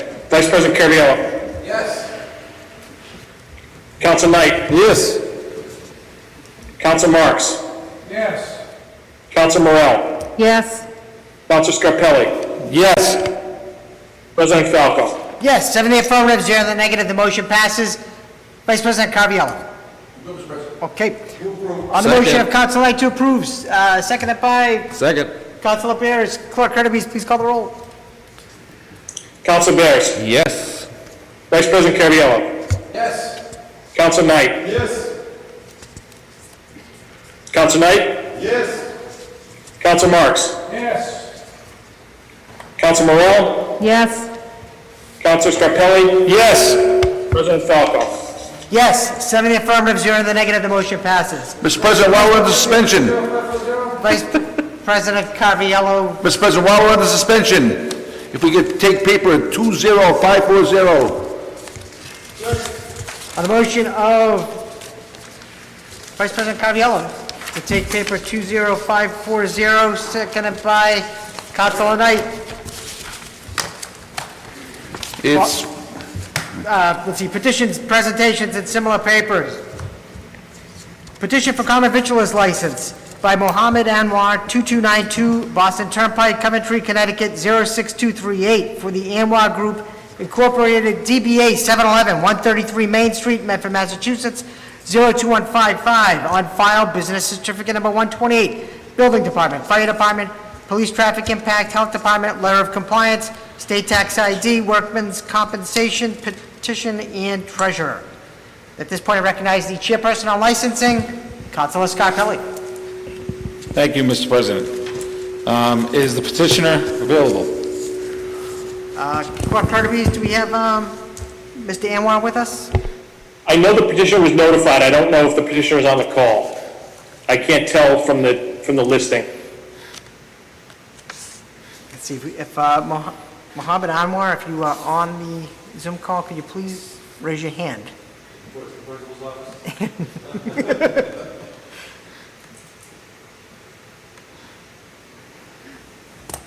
I don't recognize anything, but...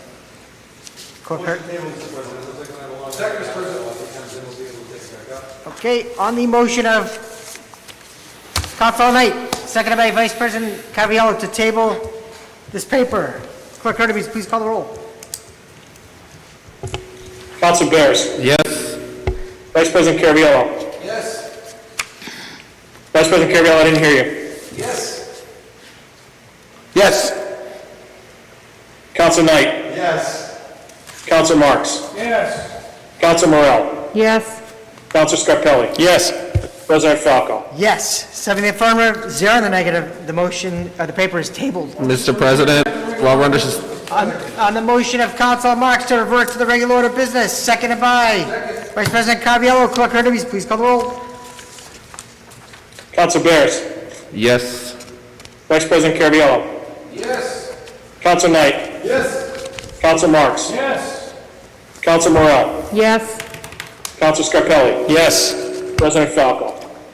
Yes, 7 in the affirmative, 0 in the negative. The motion passes. 20-526, under motions, orders, and resolutions offered by Councilor Knight. Be it resolved that the Medford Historic Commission furnish the City Council with copies of its annual report filed with the mayor as required by Section 48-33 of the Code of Medford Ordinances, compiled for the years 2016 through 2019. Councilor Knight.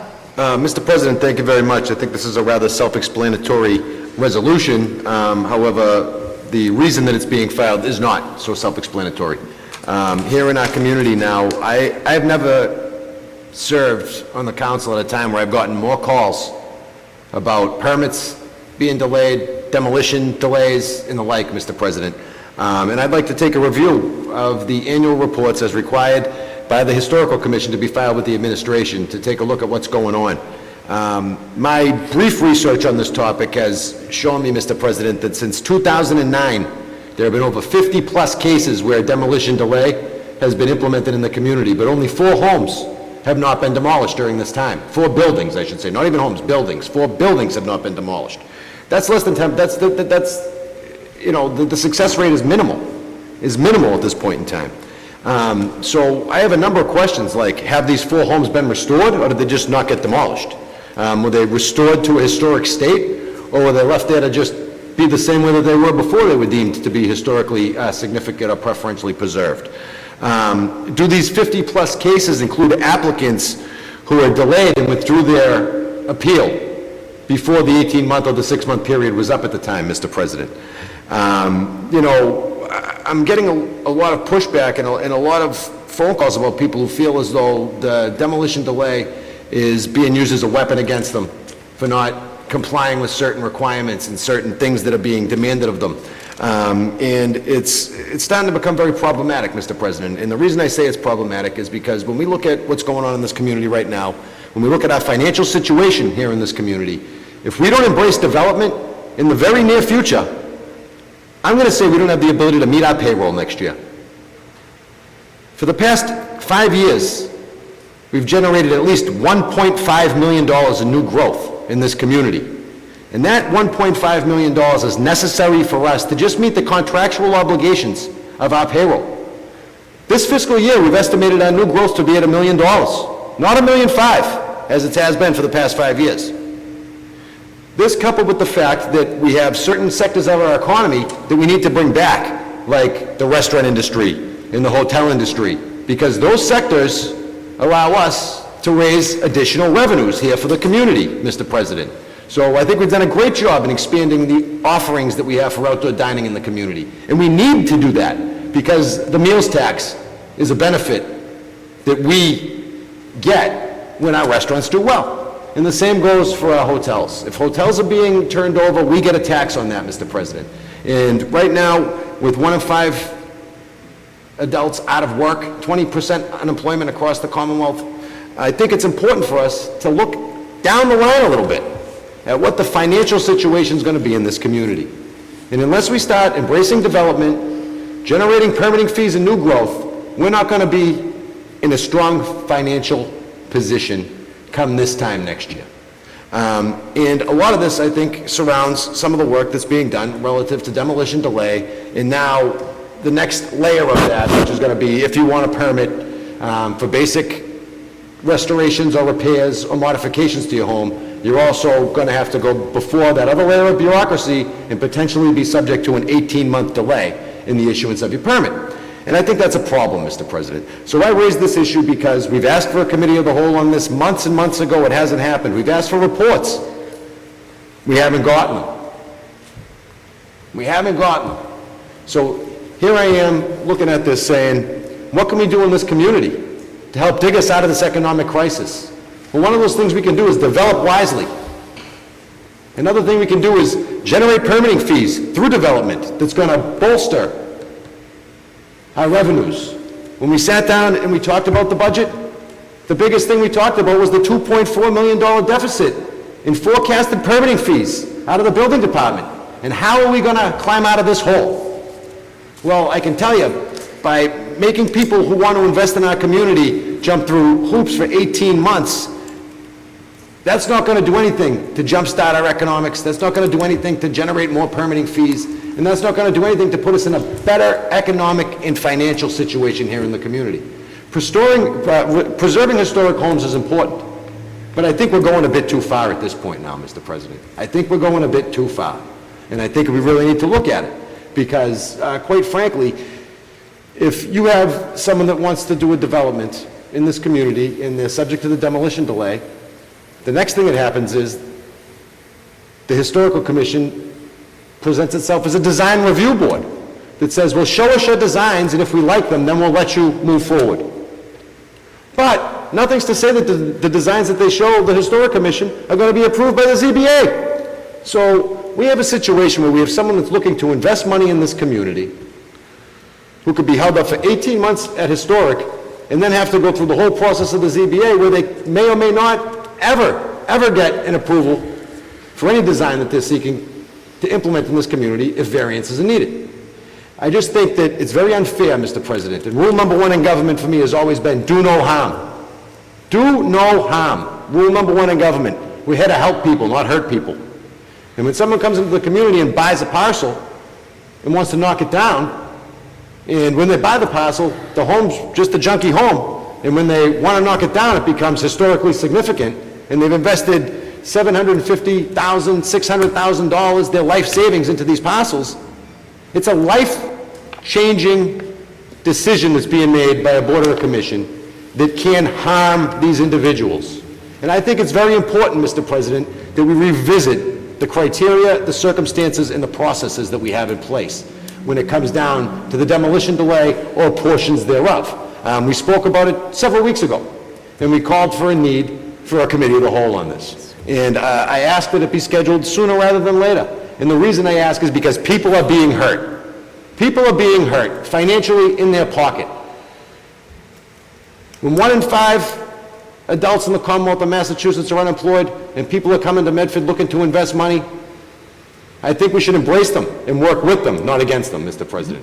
So with that being said, I ask for these reports to be issued and furnished to the council so that I can review them further and prepare myself for a committee of the whole, which is going to be scheduled. I have faith and confidence that it's going to get done, Mr. President. I know we're working under very strange circumstances these days. I feel like I'm at the zoo right now, but at that, zoo, circus, case could be made for either. But with that being said, Mr. President, I ask my council colleagues to support this resolution to get this information so that when we do have this further discussion and this further dialogue, we're all well informed as to what goes on, what the process is, and what the pros and cons of our ordinance is right now and how it affects people. So with that being said, I ask my council colleagues to support the resolution. Thank you, Council Knight. And if I may add really quick, that committee of the whole will be scheduled soon, as will, I'm working on the scheduling now for that, for rodents and for our zoning, a big zoning meeting. So that I can assure you that will be Both coming equally soon. important issues, Mr. President. Yep, Don't get me wrong. absolutely. So they're all on the agenda, and they'll all be coming up soon. So thank you, Councilor Knight. And let's see, we have Councilor Vice President Carviallo. Thank you, Mr. President. Yep. Councilor Knight is 100% right. We'll make it through this year with what we have, but next year is going to be a very trying year for us. Monies that we've normally had in the past aren't going to be coming in. Restaurants, sales, all these little things, and building department generates millions of dollars in building permits for the city. Like it or not, and development is a necessary part of the growth of a community, whether, no matter what kind.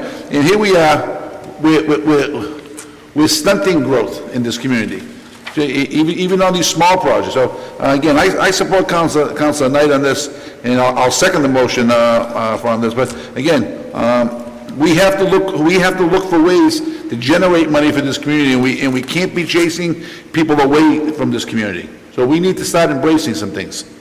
Thank you, Mr. President. Thank you, Vice President Carviallo. Point of information, Councilor Knight. Councilor Knight. And I'm not talking about developers, Mr. President, like Locust Street or like, Moderna or Mill Creek. I'm talking about the local builder. I'm talking about someone that wants to come in and make an investment in the community, someone that's going to maybe renovate a home, maybe come in and do an addition to a house. Maybe someone that's going to come in and knock down a parcel that's a single-family home in an apartment 2 district and create a tax base for us with an apartment there that complies with the existing zoning. That's what I'm talking about, Mr. President. I'm not talking about these, big wig developers that are coming in here from Boston that are just going to throw millions and millions of dollars away. I'm talking about builders that have a very small margin, and if they're tied up for 8, 9, or 10 months and it costs them $80,000 to $100,000, they have a very difficult time surviving. And when you look at these small builders, you also have to understand that they probably employ between 50 and 60 people. 50 and 60 people that are going to be doing a job in this community, that are going to have the opportunity to spend their money in our local business districts for lunch, in our gas stations to gas up their cars, in our local hardware stores to pick up supplies. So it all goes to the circular flow of our economy, Mr. President. But I think it's very important that we look at this, and I know that we have a number of items on the agenda, and I don't want to go any longer than I already have. So thank you very much. Thank you, Councilor Knight. Councilor Morell. Thank you, Mr. President. Yeah, I wanted just to address one point. I know there are a number of things that were maybe misrepresented in those talking points that were actually addressed in this large packet we got this week, but I do just want to point out the fact that to your own calculations, to Councilor Knight's own calculations, that over 11 years, 50 homes have been addressed with a demo delay. So 50 homes over 11 years, that's about 5 homes a year. I just want to address the scare tactics being used, and that I don't think that's exactly millions of dollars that have been lost because of the demo delay at 5 homes a year. Thank you. Thank you, Councilor Morell. Point of information, Councilor Knight. Not a scare tactic, a fact, all right? There were 50-plus homes that have gone through the demolition delay, and only 4 were saved. That's not a scare tactic. That's the truth. That's the facts that were included in the packet that were given to us by the Medford Historic District Commission. And it came in the packet this evening, even though we've asked for it, I can't tell you how many months ago. And the packet that it came in this evening is unrelated to the council request that came back in previously. Not a scare tactic, Mr. President, just a fact. Thank you, Councilor Knight.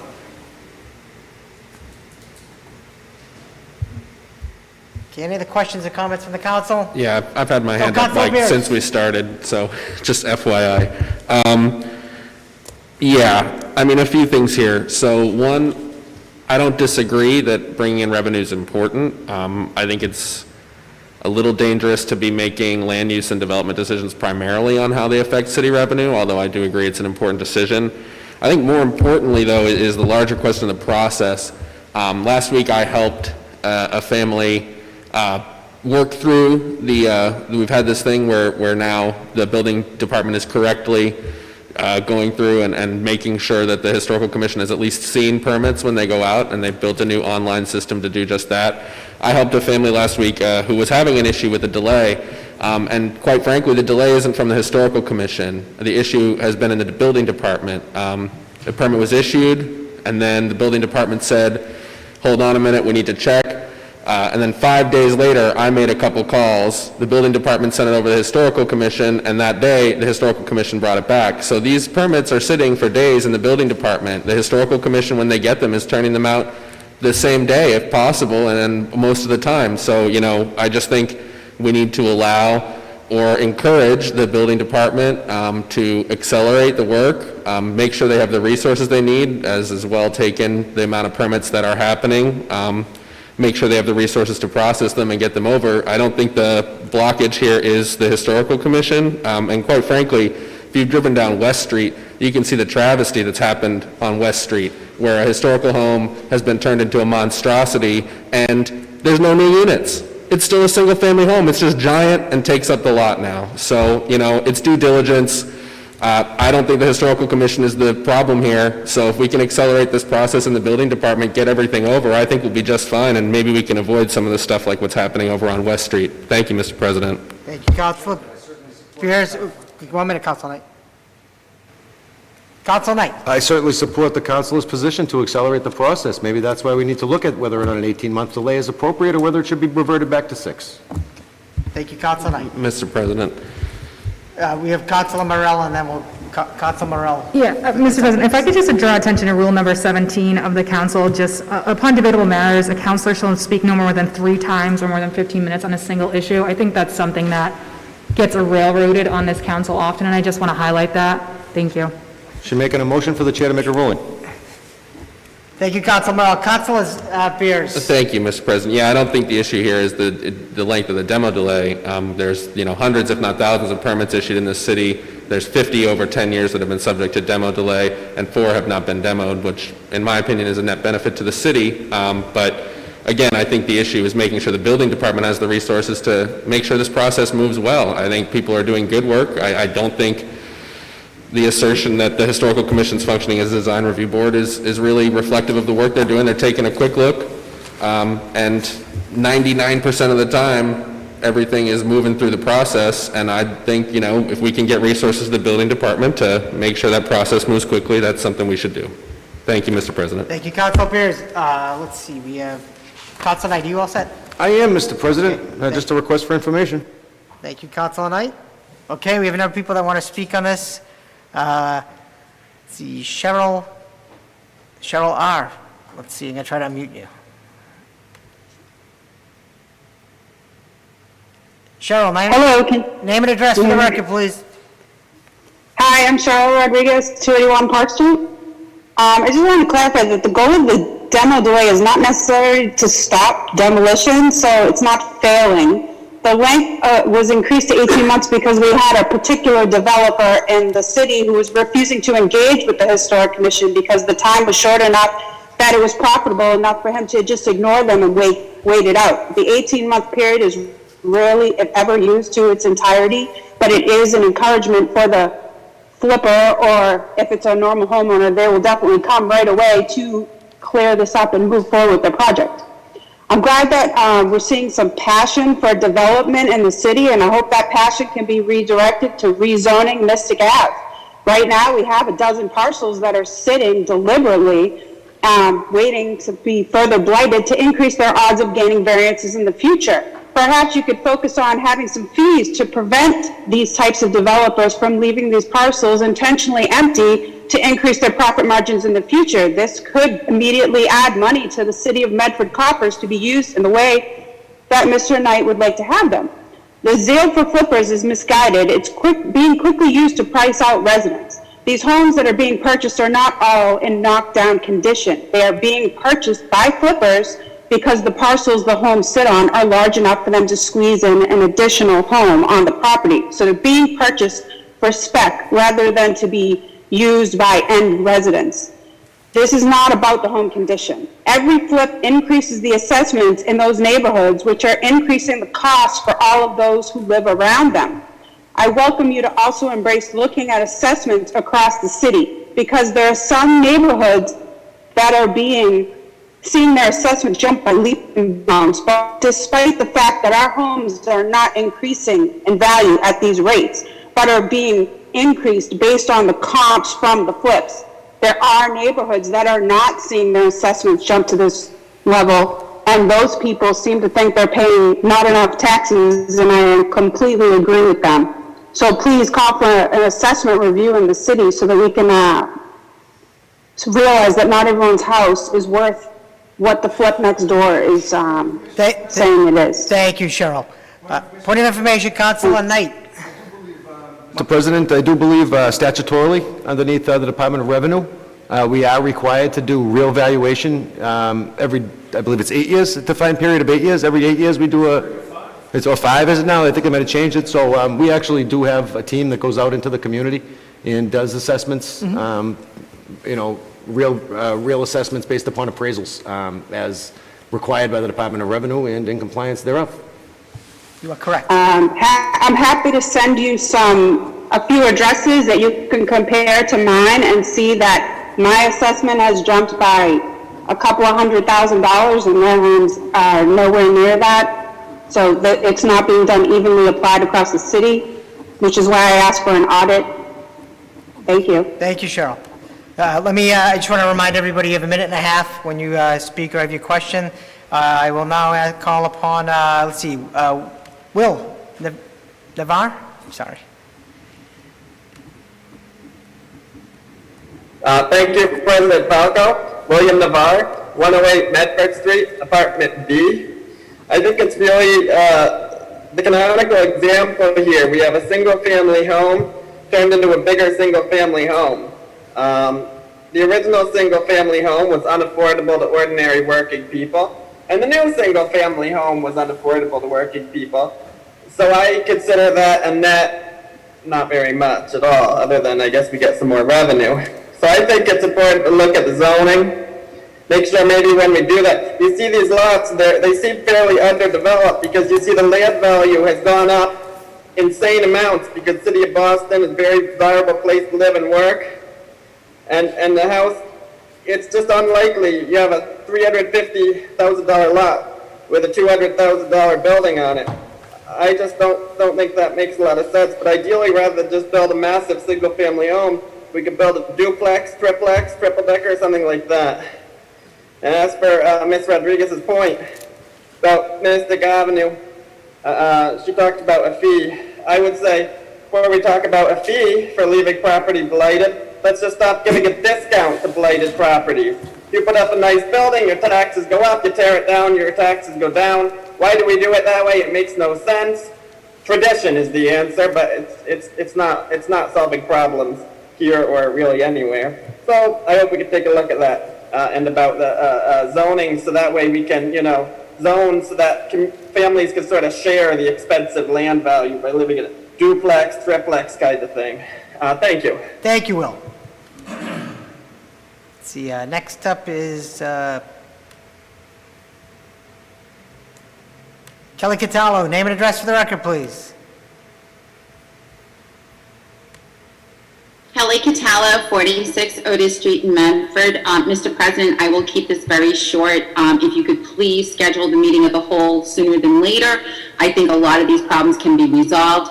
I'm not saying that there's not any delays in the building department, but I will tell you, I personally had to wait 7 days for the Historical Commission to come back to one of my people. These are volunteers. They are very dedicated people in our community. Maybe it needs to be an employee at City Hall that is actually fostering this process to get it done quicker. It is not just about the 18-month delay. It's every single permit through the building department if you are going to change a roof line or more than 25% of the property. So again, I think if we can get everybody to the same meeting, we can come up with some great resolutions that benefit everybody. Thank you. Thank you. Up next, we have Jean Nuzzo. Name and address for the record, Jean.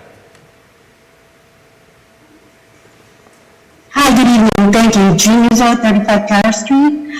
I'll try to be brief. I just want to point out that other cities, aside from Medford, do have demo delays. To Kelly's point, they're just more expeditious and purposeful, and I think it's a growing pain that we're feeling right now. I'd like to echo my fellow residents Cheryl and Williams' comments about the exacerbated change in values when developers and flippers take a parcel and take a single or a two-family and make McMansions where those were, further eroding our housing affordability within the city. And I want to just point out, when we say investing in a community, it's far more than dollars invested in a community. You can be highly invested in a community and not invest a penny. We have many people who advocate in this city, and they are investing in ways other than knocking down a house and putting up a new one. These developers are not investing in our community. They are investing in their projects, and they are doing it repeatedly. Lather, rinse, repeat. Metcalf, Walnut, Thomas, Forest Street, Park Street, Court Street, Washington Street, Pleasant Street, Winthrop Street, Bauer Street, South Street. Just off the top of my head, the same thing over and over. Buy it for less than $500, sell one part of it for over $7. That does nothing to create housing affordability and everything to make these people a lot of money. And the gigantic holes in our zoning and loopholes in our zoning perpetuate this. I would urge you to take on your primary responsibility of zoning review and zoning reform that creates purposeful development, that creates the things that are important to our community, and does in fact invest in our community. Thank you so much for your time. Thank you. And our zoning kickoff meeting will be coming up on September 23rd, just to let everyone know. Next up, we have Ryan Haywood. Ryan, I'm about to unmute you. If you could please have your name and address for the record, please. You have a minute and a half. Ryan.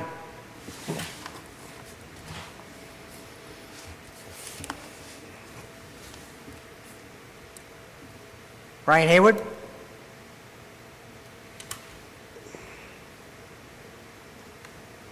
Okay, we'll skip over Ryan. Clerk Artabeach, you said someone wanted to speak, I believe. Mr. President, that's correct. Paul Fombel asked to speak.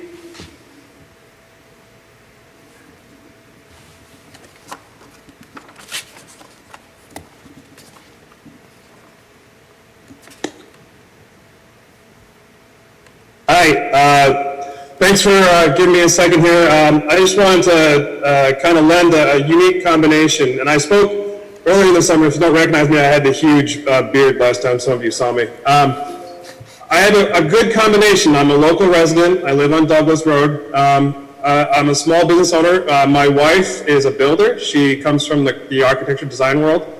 So we are a small business owner in Medford, and we, on a very small scale, are developing and building 1 or 2 projects in the Medford area a year. I'm also a tenured professor in the Business School Northeastern, so I can kind of address, I see the vision of the economic impact that Councilor Knight had brought up. And I know as a small business, we keep talking about these big developers, but as a small builder who lives and works in Medford, I quite literally invest my family's life savings every time we do a project. And having the historical commission is a huge part of our city. I think in a different life, I would have been a history professor instead of a business professor. I love history. We strive in every project we do to save as much as we can. We have an obligation as a city to protect our history.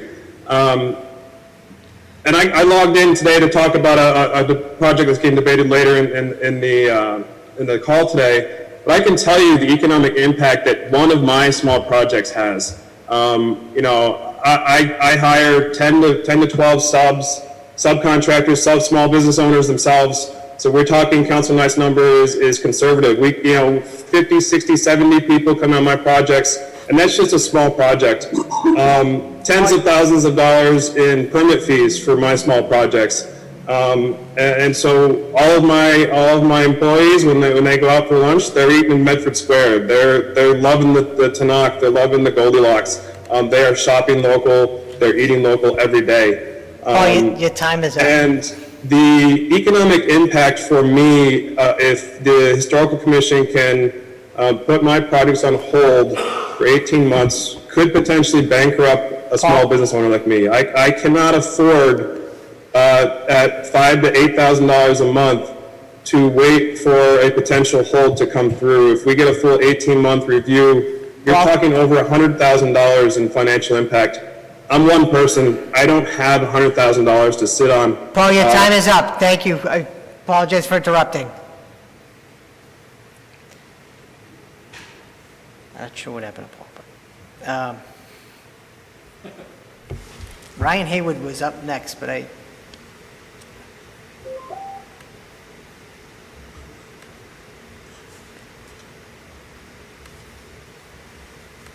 Ryan Haywood, name and address for the record. Sorry. Ryan Haywood, 40 Sheridan Ave, in Medford, the Vice Chair of the Medford Historic Commission. I just wanted to point out to the City Councilors and just let everybody know here that we are, as the Commission, taking note of everything that's being said. We do want to be helpful, and we want to get you guys the information that you need, so we'll be sure to send you over the information as soon as we can get it to you.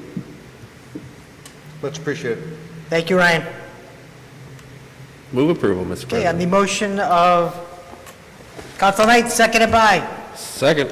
Councilor Beers. Clerk Kirby, please call the roll.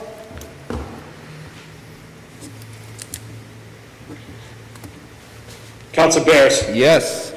Vice President Caraviallo. Yes. Council Knight. Yes. Council Marks. Yes. Council Morel.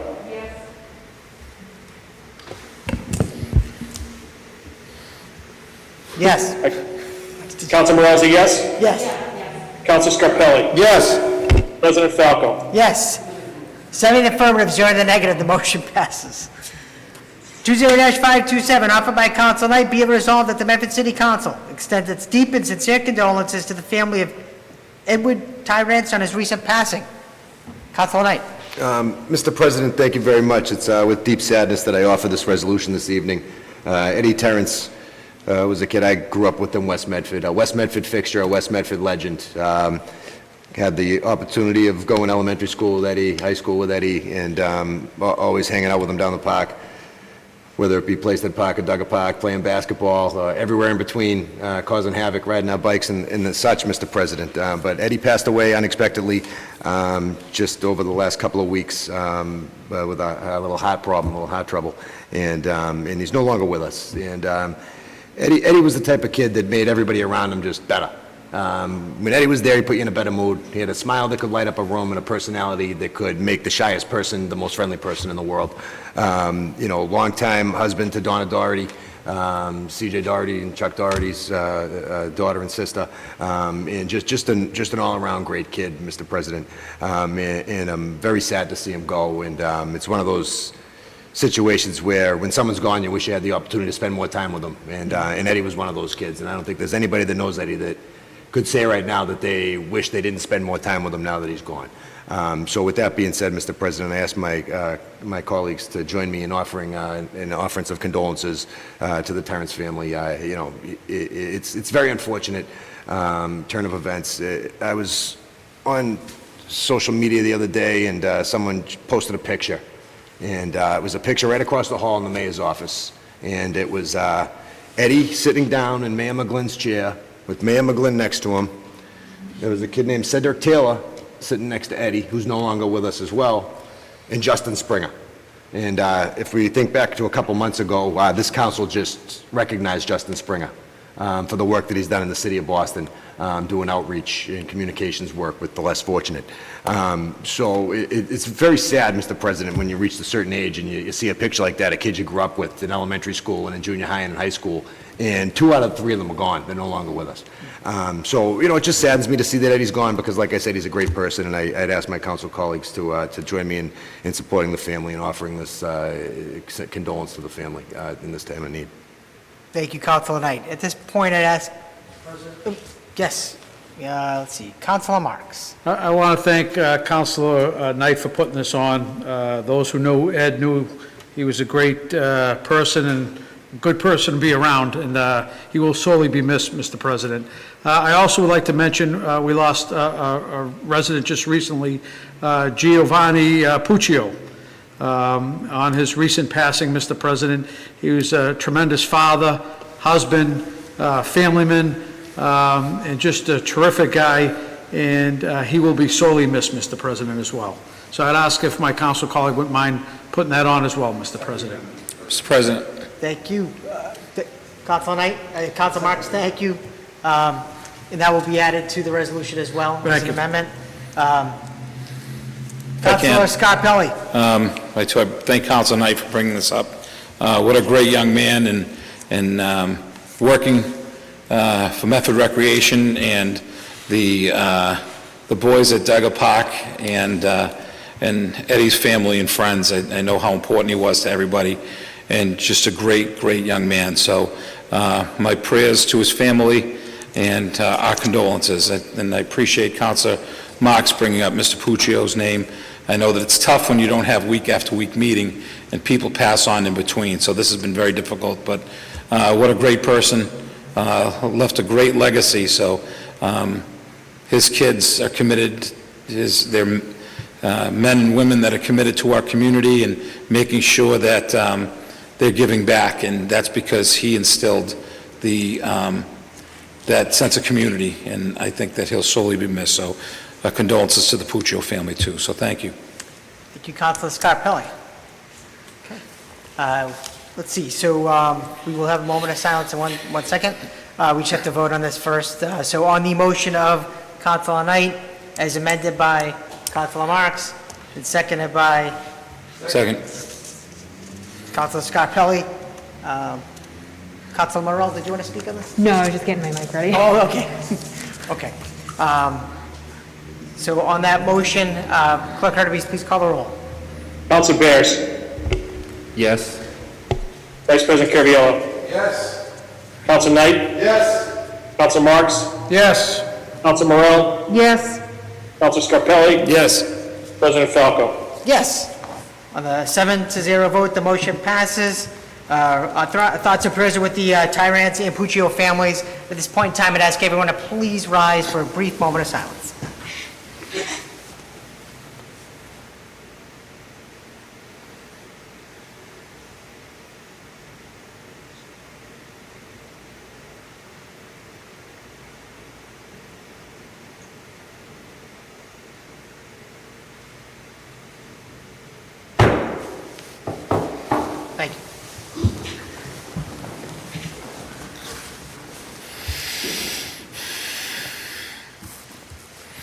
20-528, offered by Councilor Knight. Be it resolved that the Medford City Council recognize the efforts of the community partner Armstrong Ambulance, most notably Gail Armstrong, Richard Armstrong, and Sean Mangan, for their contributions toward the success of the August 18th and 19th COVID-19 screening for Medford High School families. Councilor Knight. Mr. President, thank you very much. We've all been around Gail Armstrong, Richie Raymond, or Sean Mangan at one point or another being involved in this community. And the outreach work that Armstrong Ambulance does and the give-backs that they give to this community are innumerable. Just recently, about a month ago, Armstrong Ambulance was tasked with the responsibility of helping do COVID testing for the MHS families up at Medford High School. And to say that that was a momentous task is an understatement, but through their efforts and that of our friends in the Board of Health, they were able to pull it off. And when you look at the testing that's been done in our community versus surrounding communities, you'll see that Medford's probably, at the time that this was done, about 1,000 tests ahead of the nearest community. I think the only community around here was Lynn that had tested more people than the city of Medford. So it goes to say, and it goes to show that the strength of community partnerships can go a long way in all aspects of public life, but especially public health here. We've seen the community rise up and come together during this coronavirus situation. And I think that the efforts in the work of Gail, Richie, and Sean shouldn't go unnoticed, Mr. President. Not only in this endeavor, but in all that they do. Whether it comes to the free CPR training that they give to our coaches or the IADs that they've donated to our community. Armstrong does a lot, and I think it's important that we recognize what they do and the work that they do. So with that being said, I'm asking my council colleagues to support me in this agenda item this evening. Thank you, Councilor Knight. Vice President Caraviallo. Thank you for bringing this up. The Armstrong family, Rich and Sean, they've been great people for our community. I mean, I've had the opportunity to work with them on many projects. I've been trained by Sean Mannion on many times to be CPR certified, Red Cross certified for things. So again, this is a good. These are good people. They're there all the time. Long before the COVID, this company has been out there. Anytime the community has needed some assistance with anything, they've been there. So again, I thank them for the work that they've done in our community. Thank you, Vice President Caraviallo. On the motion of Councilor Knight, seconded by... Seconded by Councilor, Vice President Caraviallo. Clerk Hurtubise, please call the roll. Council Bears. Yes. Vice President Caraviallo. Yes. Council Knight. Yes. Council Knight. Yes. Thank you. Council Marks. Yes. Council Morel. Yes. Council Scarpelli. Yes. President Falco. Yes, 7 in the affirmative, 0 in the negative, the motion passes. 20-529, offered by Councilor Knight, be it resolved that the Medford City Council be provided with a monthly report of crime statistics from the Chief of Police. Councilor Knight. Mr. President, thank you very much, and I know Councilor Marks has a similar paper on the agenda this evening. I bring this paper forward.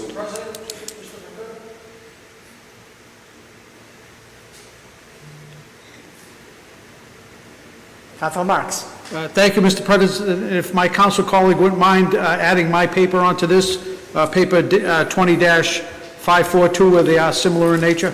Sure, would you like to make a motion to join the papers? Please. Okay. I second that motion and defer to the senior member. On the motion of Councilor... you too.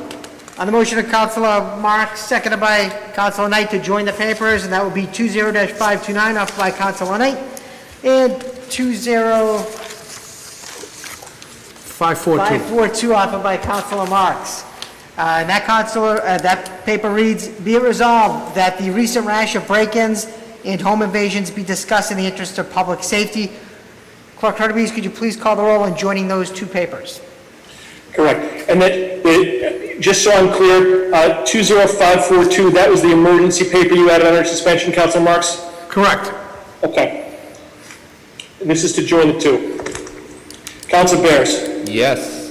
Vice President Caraviallo. Yes. Yes. Thank you. Council Knight. Yes. Council Marks. Yes. Council Morel. Yes. Council Scarpelli. Yes. President Falco. Yes, 7 in the affirmative, 0 in the negative. The motion passes and the papers are joined. At this point, I recognize Councilor Knight. Oh, actually, Mr. President, thank you very much, and thank you to Councilor Marks for allowing me to proceed first. I bring this paper forward, Mr. President, in light of a recent string of troubling events that have been brought to my attention. Home break-ins in the West Medford neighborhood, home invasions in the Heights in South Medford, in the West Medford neighborhood. We have a crime analyst, Mr. President, that we budgeted, and the crime analyst does an excellent job. And I know that our decision makers in the police department using that data to make good policy recommendations and good policing recommendations. But I think it's also important, Mr. President, that we have the opportunity to review this data to see what type of crime is happening in our community, whether it's violent crime, whether it's crime of personal property, whether it's domestic violence, whether it is any number of identifiable trends or patterns that will allow us to be dynamic and flexible in our response to it, Mr. President. You know, I'm more than happy to sit down and discuss supplemental funding. I'm more than happy to sit down and discuss providing any department in this community with the tools that they need to succeed. And I think it's very important for us to have a good understanding as to what the trends are and what the patterns are in this community so that we can get ahead of it and invest money in certain areas that we need to invest money in. For example, we have Harold McGilvery, he's our dog officer. He's an awesome dog officer, does a great job. Maybe based upon the crime statistic and crime trends, we need 2 dog officers. We have a traffic division. We have a traffic division comprised of so many officers. Maybe based upon the crime statistics and the accident statistics, it shows that we should be having more officers in the traffic division and less officers in another division.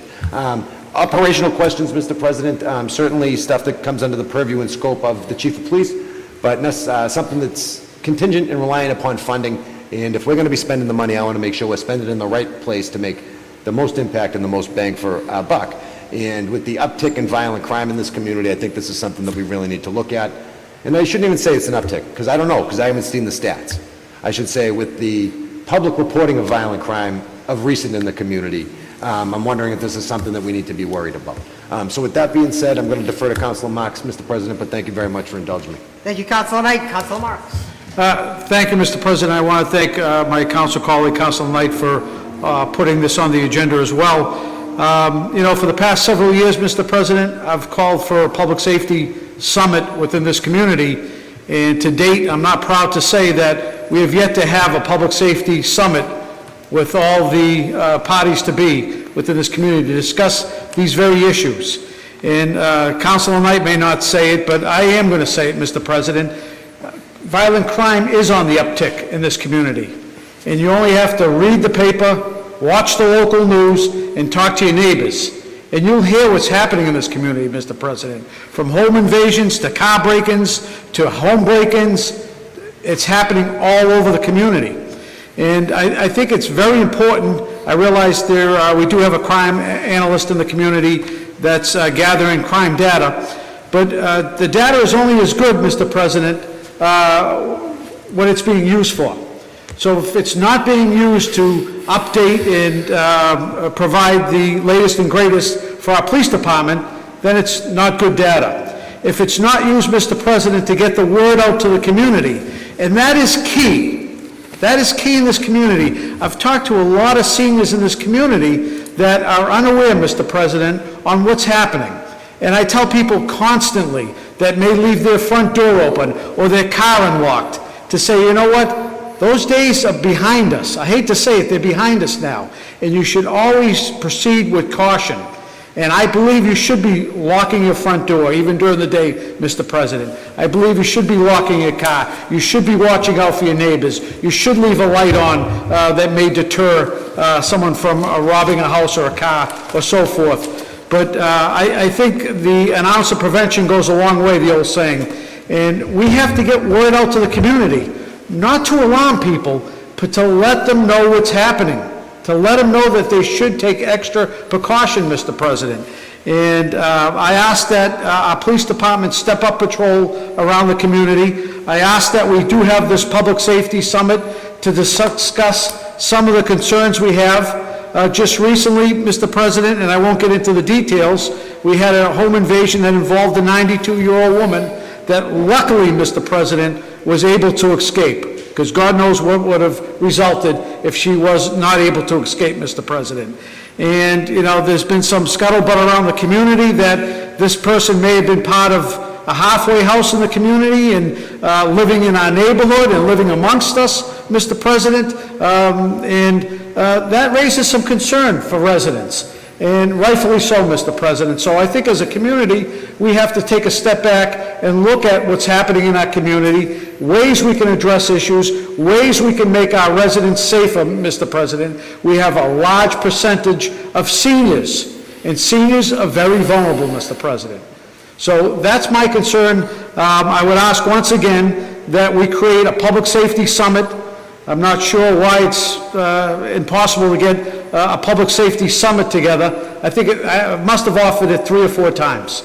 And I've yet to get any buy-in from the former chief or this chief or anyone else, Mr. President, administration or anyone else, to sit down and discuss these issues, because this is hitting home now. It's not somewhere you're saying, well, this happens here or there. It's happening in our neighborhoods. It's happening to our neighbors, and it's concerning, Mr. President. So I just want to put that out there, once again, I ask for a public safety summit where we can sit down around a table and discuss some of the concerns we have. If it's funding, then as Councilor Knight mentioned, then the council should be aware of that. If it's additional manpower, if it's additional tools that the police department needs to get the job done, if it's additional outreach, community outreach, then so be it, to make sure that residents are aware of what's happening. I've asked in the past to use the reverse 911. You know, it's great to get when there's a road race in the city, and you get a reverse 911, but 911 is for emergency. What better emergency than if there are home invasions and people being attacked in our community, Mr. President? And how blatant when someone's sitting there and someone jumps through a picture window, a glass picture window, with the person sitting right there. They weren't trying to avoid detection. They weren't trying to avoid the person. These are very serious incidences, Mr. President, and they need to be discussed and addressed. And I realize the police are probably working on their own and things that they can't relay to the public, and I realize that. But I also believe the public should be well aware of what's going on, and we should be open and notorious when it comes to alerting residents of this community. And I want to thank my colleague for putting this on. Thank you, Councilor Marks. Councilor Bears. Thank you, Mr. President. Thank my colleagues for putting it on. I completely agree that we need to look at trends and patterns and really be able to analyze and make the best decisions possible. So I'd like to amend the paper for getting reports and data back to the year 2000, if possible. I understand that might take more time, so I'm not going to put a time limit on it, but I would love to be able to see the long-term trends. Thank you. Thank you, Councilor Bears. Point of information, Mr. President? Point of information, Councilor Knight. I do not believe we had a crime analyst going back that far. I think a crime You analyst... are correct. I believe that's crime recent. analyst was something that, I believe in your first term, in Council Scarpelli's first term, was something that we had put into the budget. You are correct. So while I think that the data exists in terms of, paper records and paper files, there wasn't someone there that was actually working as a crime analyst compiling that stuff and looking at trends and patterns and the such. So I'd ask that it be offered in a B paper, as to not hold up the underlying paper that's been offered on top of it. Or I can offer it as a motion to sever. Fine with me, and not putting a timeline on it. It seems like there's data going back a few years that could be really helpful, and maybe longer if it's there. Thank you, Councilor Bears. Clerk Hurtubise, do you have the language on the B paper? Yes, Mr. President. Councilor Bears, I have a question after that. Councilor Bears originally offered an amendment, which is now B paper, requesting reports and data back to the year 2000 on crime statistics. If possible. Okay. And then I have another question, if I may. Yep. Councilor Marks, you asked an amendment to the papers?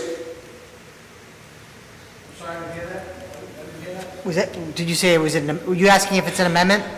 I'm asking if Councilor Marks' request to create a public safety summit is an amendment to the papers. Is that an amendment? It is. I didn't offer him a formal amendment, but I will do so now. Okay, so that's... Second. I didn't hear the answer. Yes. Thank you. Excuse me. Okay, so let's see. So we get a B paper from Councilor Bears. Is that B paper seconded? Second. Seconded by Councilor Morell.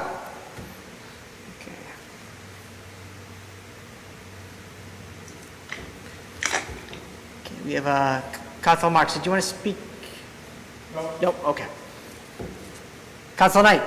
That's on from the beginning. Okay, I'm going to shut it off. Okay, let's see. Okay, do we have any questions or comments from the public?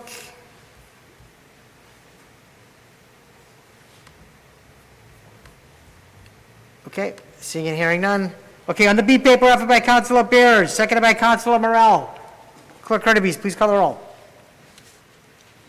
Councilor Bears. Yes. Vice President Caraviallo. Yes. Counselor Knight. Yes. I'm sorry, I didn't hear Counselor Knight. Yes. Thank you.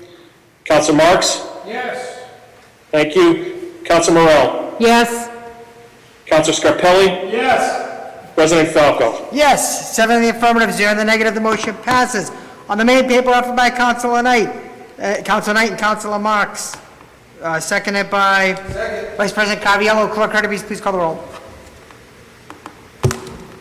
Counselor Bears. Yes. Vice President Caraviallo. Yes. Counselor Knight. Yes. Counselor Marks. Yes. Counselor Morell. Yes. Counselor Scarpelli. Yes. President Falco. Yes, 7 in the affirmative, 0 in the negative, the motion passes. 20-530 offered by Councilor Morell. Be it resolved that the Medford City Council demand that the MBTA reinstate bus routes 325 and 326 as they are an essential link to residents of Medford. Councilor Morell. Thank you, Mr. President. Yeah, I know this is something that has been raised by Councilor Marks a few months back when these two lines, which are the express lines from Medford, were suspended, as we were told, temporarily in the earlier days of the pandemic. We do have in our packet this week some back and forth from the mayor and Todd Blake with the MBTA, and the way the MBTA inevitably thanked the mayor for her advocacy is suspending these routes indefinitely in mid-August. So this is especially concerning to me because frontline workers, which are going into work every day, are people who are more likely to need public transportation, and we have essentially cut them off from these express routes, not we, the MBTA. And I did speak with our state delegation about this, and they are working on it, and what they told me that we can do is really show a unified front on this, so I'm just asking, moving approval on this paper to really demand that the MBTA reinstate these essential links and help people from Medford get on those express routes into Boston where they need to go, get to work. Thank you. Second, Mr. President. Thank you, Councilor Morell. On the motion of Councilor Morell, seconded by Councilor Beers, you have Councilor Scarpelli that wanted to... Thank you, Mr. President. Councilor Beers, Councilor Scarpelli. So I spoke with our state delegates, with Representative Donato and Representative Garbali.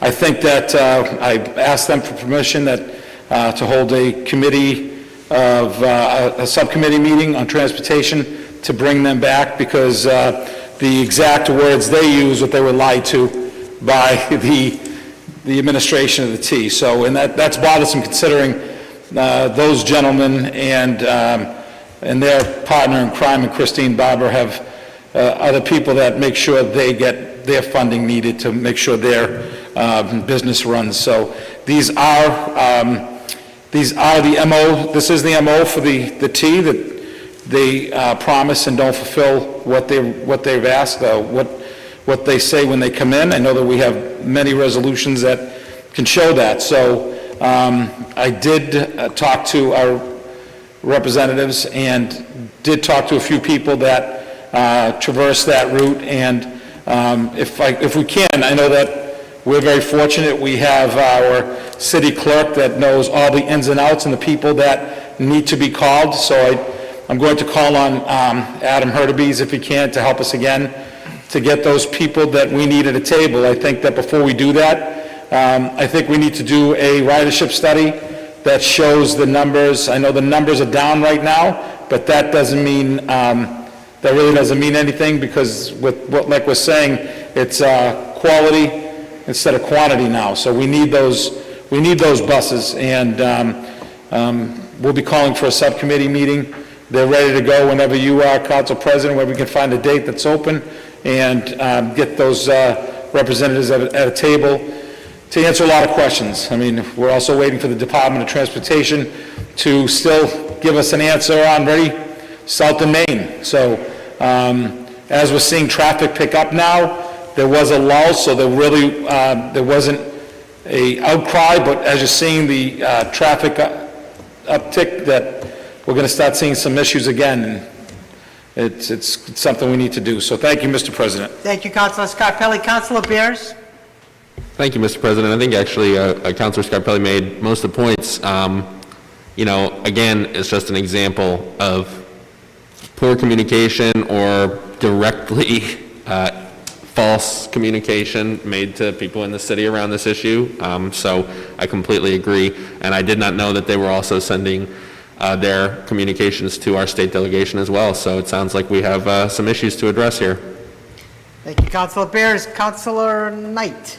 Mr. President, I find this ironic. I find it ironic that the MBTA cuts the express bus service that people take because the other modes of transit that the T offers are so inefficient and unreliable. I mean, ultimately, you take the bus, you take the 325, Councilor Marks takes the 325. You take the 325 because you don't want to take a bus to a train station and miss the bus or wait for a bus that's late to get to the train station to be packed in like a sardine, or miss the first 2 trains when you get there because there's no room for you to get on the train. So it's nonsensical to me in a way, Mr. President. It's like they created these express lanes because people needed to get to work and couldn't rely on the existing modalities that the MBTA was offering, right? So here we are now going back, and they're going to cut these from our community, which is fine. They're going to cut them, okay, that's what you want to do. I'm assuming that there's going to be a corresponding cut in our assessment, because our assessment's based on the level of service that we receive. And if they're cutting our services, then they should also be cutting our assessments. So my question would be also, what impact does this have on the MBTA's assessment to the community of Medford, where they're cutting service for the bus line? The assessments for our bus service should be cut as well. So I'd ask that question as to what's the correlating assessment reduction with the reduction in these bus lanes. I'd offer that in the form of an amendment. Amendment, okay. Thank you, Councilor Knight. So that is an amendment to the paper. Second the amendment. I'm still copying the amendment down. Okay.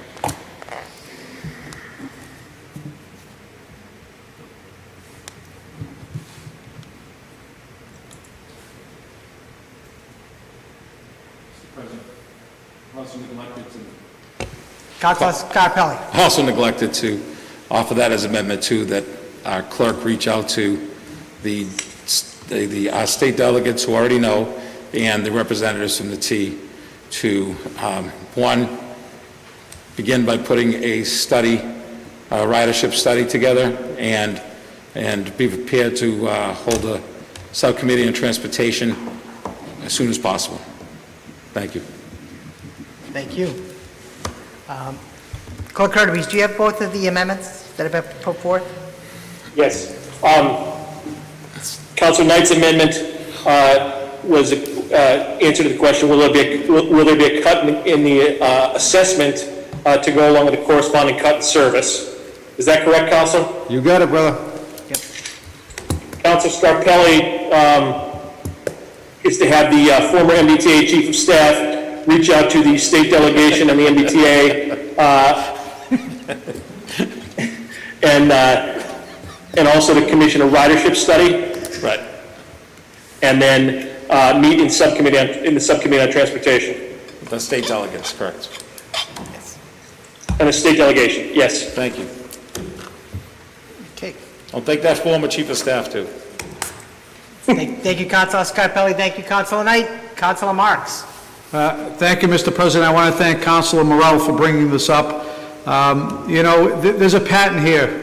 Over the last 2 years, mostly 2 years, the MBTA has tried to cut a number of bus routes over and over again, Mr. President, and residents have to stand up and fight and contact the T and contact their state delegation and their mayor and the city council, and it's pretty disturbing that an MBTA, that their chief mission is to provide access transportation, and they're constantly looking to cut back transportation in surrounding communities. So that's number one, Mr. President. For full disclosure, I do, for the past 4 years, I've taken both the 325 and the 326. So some of this is from my own selfish standpoint, someone that takes that bus and has been on the bus with many other people that rely on that bus for transportation to and from work, Mr. President. Councilor Knight hit the nail on the head, and I've been talking about this literally for, I hate to say it, probably close to 20 years. Let me tell you, the MBTA has over $66 million in tax-exempt property in this community.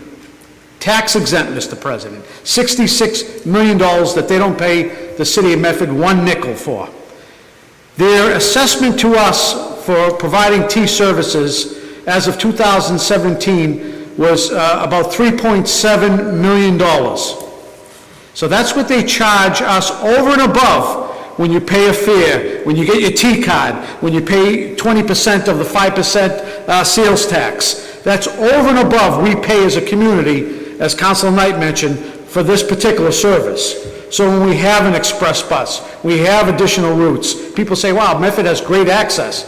We pay for it, Mr. President. In many surrounding communities, Winchester, Arlington, you name it, they come to Medford to jump on the express bus, or to get on the train in West Medford, or to go to Wellington. They come into our community. We're paying a heavy assessment. And he's absolutely right. Back some years ago, I offered a motion, which was passed and sent to our state delegation many years ago, that we offset the T assessment based on the tax exempt property they have in our community. So if it's $3.7 million that they come and take from us to operate services, they owe us $66 million for having tax exempt property in the community. So that's how we offset it. Needless to say, it never went anywhere in the state legislature, but that's a whole other story for another time. Medford has the 6th highest assessment out of the 175 communities that use the local assistance fund. We have the 6th highest assessment. So when it's mentioned, like Councilor Knight mentioned, that, you know what, if they're going to take service away, why wouldn't you cut the assessment? Why wouldn't you cut that assessment? We're paying for it. It's not something we're getting for free. We're paying for it through many different streams. It comes right off our cherry sheet. So whatever local aid we get from the state, they look at it and say, okay, Medford, you're going to get $15 million. We're taking $3.7 million for the T assessment. So we're paying, Mr. President. And I think the T should answer to this. They really need to answer. So I support what Councilor Knight offered. I'd also like to know, Mr. President, how they're going to start to pay us back for the $66 million in tax-exempt property they have in this community. Between Wellington Station, the car barns on Salem Street. So I appreciate my colleague putting this on there, and I'd like to hear back from the MBTA to find out exactly, Mr. President, you know, if this is a temporary cut or reduction in service, that's one thing. That's not the impression I'm getting. Once they make the cut, it's going to be very difficult to get it back. You remember the days, Mr. President, that we had a fight because there were so many people standing on the 325 and 326, it became a safety concern. You are correct. It was over the capacity. And we asked them to put on additional buses because the 325 and 326 couldn't accommodate the needs of our community. And they never did so, Mr. President. I think they may have put on a route here or there, and then they ended up, I think they ended up putting one route on, and then they ended up canceling that. But that shows you the need in the community. I realize COVID has decreased the need, but it's going to come back. Everything's going to come back, and that's going to come back. And I don't want to be behind the 8 ball, Mr. President, when residents are looking for the 325 and 326. So I would ask they give us a commitment in the form of a motion, Mr. President, that this is just a temporary reduction and what their plans are for future service for the express bus. They want to keep people off the roads. They want to keep cars from going into Boston. Why would you eliminate express bus? We have an express lane. What's that used for? If there's no express bus. You are correct. Thank you, Mr. President. Thank you, Councilor Marks. And if I may, thank Councilor Morell for bringing this forward. And I know a number of councilors, Councilor Marks in particular, and myself, I've brought up numerous resolutions about the 325 and the 326 bus for years. I've been a passenger on that 325 and the 326 for probably just about 20 years now. And like Councilor Marks mentioned, these bus routes have become more and more popular pre-pandemic than I've ever seen since I've been taking them. One of my biggest concerns is when they said they were going to temporarily suspend service, that they would never bring service back. And that seems to come to fruition now. And I did give Representative Donato a call today to talk specifically about this, and he basically told me the same thing he told Councilor Scarpelli, and that is that the MBTA lied to him and to the whole entire state delegation. It's very unfortunate. I know he is, Representative Donato and the rest of the state delegation is fighting to bring this bus service back, the 325 and 326. I know they're working hard at it, but it's very unfortunate that the MBTA has done this. And I think, knowing the MBTA, when we try to bring it back, they're not just going to bring it back, they're going to probably want all kinds of proof that ridership is there. And that's a piece I think that's going to be probably hard to prove, because right now, ridership is low due to the pandemic. Councilor Scarpelli, I like the idea of scheduling a subcommittee to look at this and bring in the state delegation and bring in the MBTA and ask really good, solid questions, and really, getting them to commit to a timetable as to when they're going to come, when they're going to bring things back, or when they're going to reevaluate. But this needs to be addressed, and it needs to be addressed sooner than later. So, Councilor Morale, thank you for bringing this forward tonight. And at this time, I would call upon Councilor Bears. Thank you, Mr. President. You just used the phrase temporarily suspended, and it reminded me, I'm pretty sure the E branch of the Green Line past Heath Street has been temporarily suspended since 1998. And the clerk could correct me, but the A branch maybe has been temporarily suspended since 1969, so. Thank you. Councilor Bears, 1969 was before I was born, sorry. Me too. Thank you, Councilor Bears. So on the motion of Councilor Morale, seconded by Vice President Caraviallo, as amended by Councilor Knight, Councilor Scarpelli, and Councilor Marks. Clerk Hurtubise.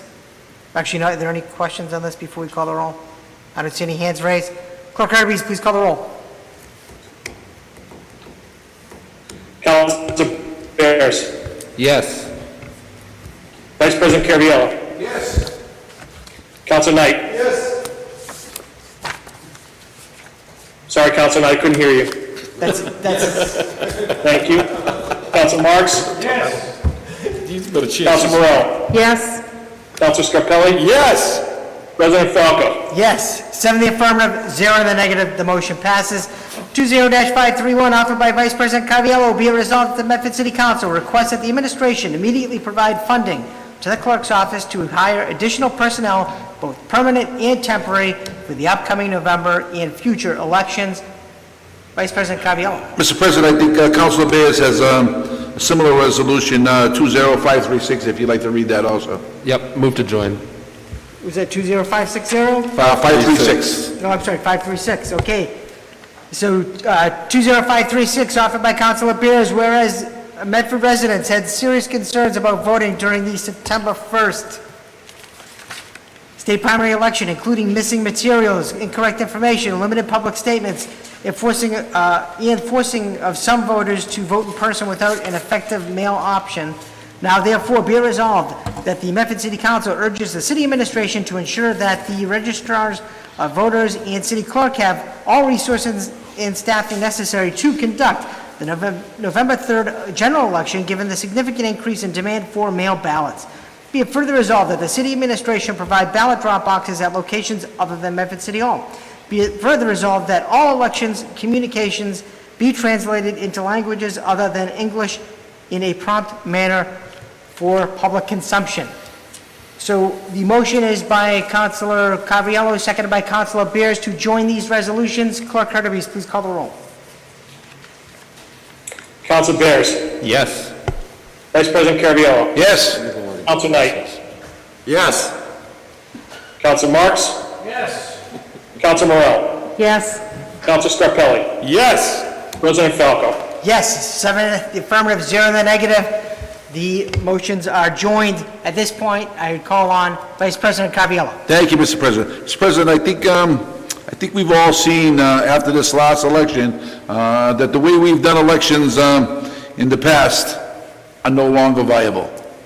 Especially with the early voting for a week, the mail-in ballots, this is no longer a one-day event like it has been in the past. The day of using volunteers to do this is now in the past. I think it's time that, through the clerk's office and the election department, that we come up with some staffing requirements and some funding mechanisms to bring our election process and voting process up to this new way of doing it. If we're going to, we've talked about in the past how we've encouraged people to vote. We encourage people to vote. Well, I think this primary was a tremendous turnout. I think we had probably one of the best primaries we had in many years. So and you saw the clerk struggle, and with the staffing problems and funding problems. So again, I think it's time that that the clerk and his election department start requesting some funding and start changing the ways that we've done in the past to bring it up to the way voting is going to be going forward. Thank you, Councilor Vice President Caraviallo. Councilor Pierce. Thank you, Mr. President. I agree with Vice President Caraviallo wholeheartedly. I think it's necessary that we get the resources down. I'm almost able to talk, but he's washing his window. I really think it's important that we get resources to City Hall, including a permanent elections coordinator, which has clearly been requested over and over again. Additionally, I think there are some things we could do to make sure that residents are more informed and have the information in a more prompt way, as well as providing these ballot drop boxes in a couple other locations other than City Hall. I have spoken to the clerk extensively about this, and I just want to relay, I think the clerk did a very difficult job in very difficult circumstances in a way that produced a result that we can count on. So I want to make that clear, but that doesn't mean that we can't do more, and that doesn't mean that the clerk doesn't need more to do things right. We know the turnout's going to be significantly higher on on November 3rd. I think Councilor Scarpelli's also raising his hand.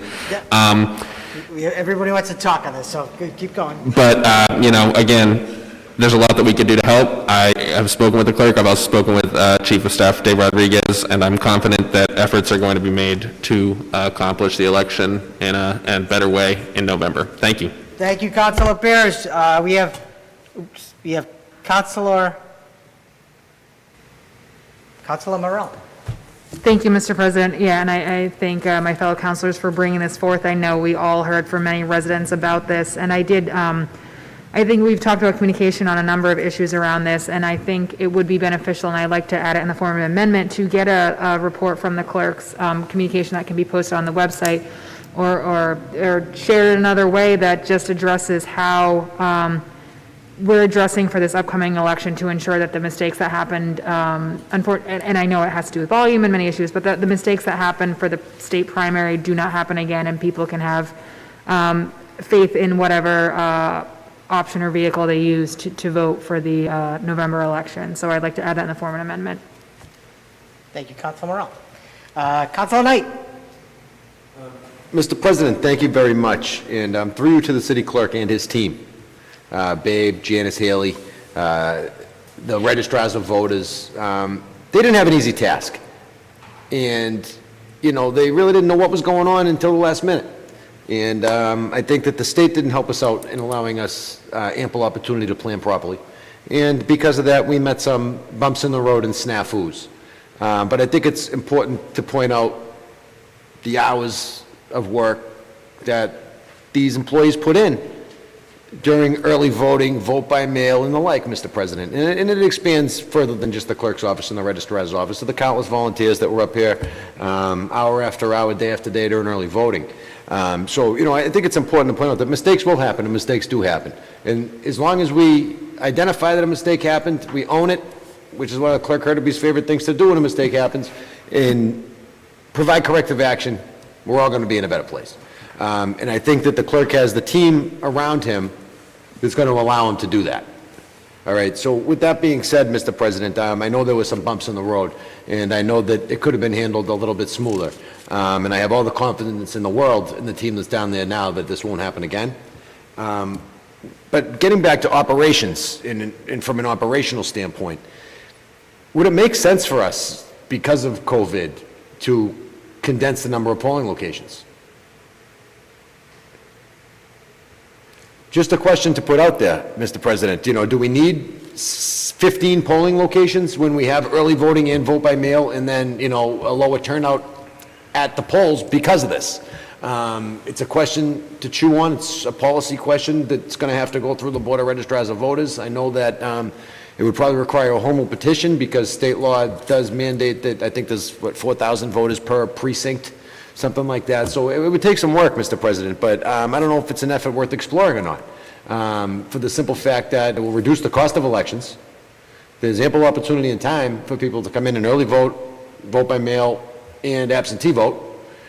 And we can consolidate the locations. We won't need as much personnel, so the margin of error might be smaller, is all I'm saying. So it's something to talk about, something to think about, Mr. President, that I look forward to discussing at a future committee of the whole if possible. Thank you, Councilor Knight. We have Councilor Marks.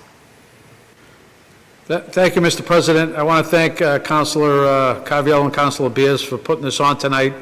If we recall, when we were deliberating the budget, it was mentioned, I know I brought it up, the city clerk did request for an additional position within the Registrar of Voters Office. It never found its way into the budget, but there was a request. So at the time, the city clerk realized that due to the upcoming election, the nature of the election, what's going to be requested of his office, the amount of votes that will be potentially early voting, mailed in, and so forth, that it required someone from the Registrar of Voters Office to coordinate these efforts, which currently doesn't exist right now. As my colleague mentioned, you have Mrs. Joyce, you have Mrs. Lamoni in there, you have Sandy that does a great job on, I believe, a part-time basis. You have a number of other staff people, Mr. President. They did the best they could, but clearly the clerk, who is also the chief election officer in the community, felt fit that it would require additional personnel. And I think the time to stand up was during the budget.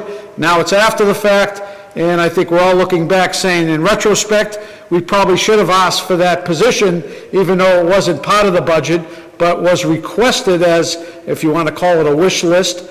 And that would have been an important position, Mr. President, in my opinion, to make sure that our elections are on the up and up, and the integrity of our elections, which should be of the utmost importance for us as elected officials and as a community, Mr. President. So I just want to put that out there that I don't think it's too late now, if we do need it, Mr. President, that we as a council can ask that the city administration, which I'm going to do in the form of a motion, that the city administration put into the budget language that would put forth the position of a coordinator in the Registrar of Voters Office. And I know the city clerk has the exact title and what the job description would be, Mr. President, and I would ask that he supply that on this resolution back to the city administration, because we know it's going to be needed. It's not, as my council colleagues mentioned, this is not going to get any easier in November or next year or the following election, and the position is needed, and it's a long time coming in this community, Mr. President. We're able to get through elections for many years, but I think now's the time we have to, as a community, step up our game and ensure the integrity of our elections, and in doing so, hire the appropriate personnel to make sure that happens. Second, Mr. President. Thank you, Councilor Marks. So, Councilor Marks, is that a... That's a long motion. Is that a B paper? Yes, if you want to make it a B paper. Okay, so that'll be a B paper. It's on the motion of Councilor Marks' B paper, seconded by Councilor Beers. Did I hear? Yep. Okay. Clerk Hurtubise, do you have the language on the B paper? Hang on just a second, Mr. President. Council Marks' B paper. is for the city administration to put into the budget language for election coordinator in the registrars of voters office, with the language for that position to be supplied by the city clerk. Perfect. Okay, and if I may add briefly, thank you to everyone in the clerk's office, the registrar of voters office. I know they are very hardworking. I know they go nonstop. They do a great job. Were there some issues? Yes, but I know that the clerk has been working on that. And, the important thing is to figure out what those issues were and, to make sure that they don't happen again. I know him and his team have been working on that, and they will continue to work on that. I know that they will do a great job in November, but I think it is also important that the administration look at supplying additional funding to make sure that those offices have the help that they need in November. So I thank the councilors for bringing this resolution forward. And at this point in time, since no one has a hand up, yes, I'm sorry. Councilor Scarpelli. Thank you. Thank you for my colleagues for bringing this forward. I think that I too talked to city clerk and our administration. I think this is important. That I think Councilor Carviel hit the nail on the head. This isn't the elections of old, and I know that when you see Adam Hurtubise like I did on election day, it hurt me just watching him pound the pavement. So his staff works super hard and he puts in the extra hours, but I think sometimes hard work and overdoing it hourly isn't the answer. I think it's making sure that we give him the tools that are going to make him successful. Because again, what you're seeing, especially in today's society, you're opening yourself up for a lot of negativity and a lot of negative feedback. So especially with this upcoming presidential election, we want to make sure that we have everything in order so we eliminate any of the negativity. So again, I appreciate it, and I thank Clerk Hurtubise and the staff for doing the work that they do. And I concur with Council Marks. I think it's a great idea. We move forward with it. Thank you. Thank you, Councilor Scarpelli. We have, I believe it's Marjorie wants to speak. Marjorie, name and address for the record, please. Hi, my name is Marcia Kirsten. I live at 11 Upton Terrace in Medford, and I thank all of you for listening to me as we have many times in the past. This is an incredibly important issue to me because this is the most crucial election that's ever happened in my lifetime, which is longer than you might think. And my particular concern was around having sufficient ballot boxes supervised, if possible, around the city, so that people who are unable to vote in person, or maybe voting for the first time and not have transportation, be able to cast their vote. And I thank you all for bringing this issue to your attention and all of your interest. The other concern I have is that there's a possibility that there may be more poll watching happening in elections throughout the country and possibly in Medford. And perhaps you might consider having some security at polls, at personal, in-person voting, when this might occur. Thank you. Thank you. Okay. So we have, Melissa Young. Melissa Young, name and address for the record, Melissa. Hi, I'm Melissa Young. I'm at 68 Bolton Street, and I also sent in a letter, so I won't go into detail, and you guys have it for the record. I just want to say I would encourage you to support this resolution. I worked the March election, so I would also go ahead and say that I would not recommend reducing the number of polling locations, whether or not that gets added on that's another story. But we had lines out the door during the March election. That wasn't even nearly as busy as the previous election. In addition, a coordinator would help the city in just getting the communication out, modernizing, doing reviews after an election to reassess what went wrong, how you can do it better. I mean, when you have a dedicated staff member and this is their role to modernize things, things just happen faster. I just would encourage you to support it. And I have more examples in my letter to support, but I just wanted to provide that information. Thank you. Thank you.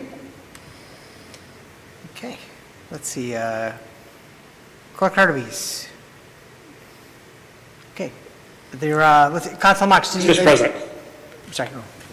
Are you all set, Council Marks? Just to make sure. Okay, thank you. I wasn't, did you have your hand up earlier or no? Clerk Hardevies, I wasn't. No, okay, perfect, okay.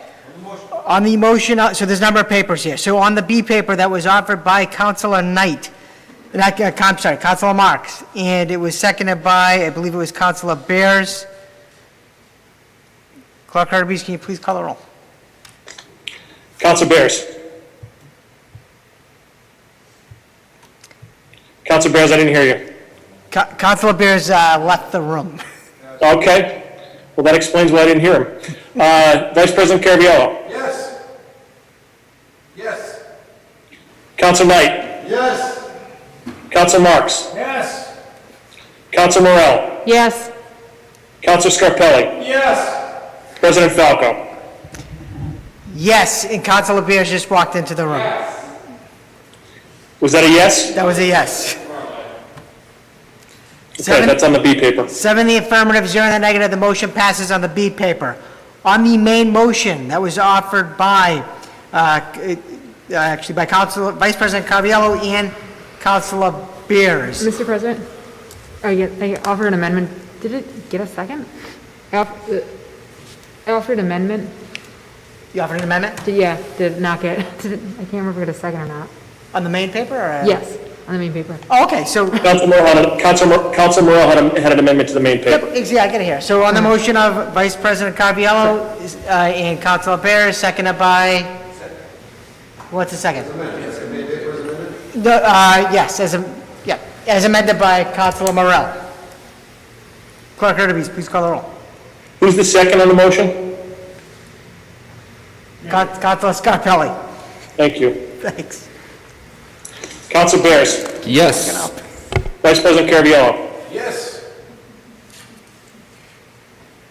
Vice President Caraviallo. Yes. Thank you. Councilor Knight. Yes. Councilor Marks. Yes. Councilor Morell. Yes. Councilor Scarpelli. Yes. President Falco. Yes, 7 in the affirmative, 0 in the negative. The motion passes. 20-532, offered by Vice President Caraviallo.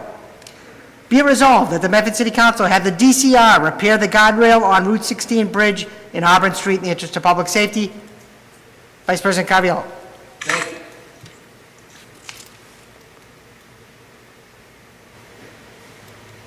Thank you, Mr. President. Mr. President, this is something I put on about 8 months ago, and it took a while to fix, and it was fixed, and 3 months later, the guardrail has been hit again.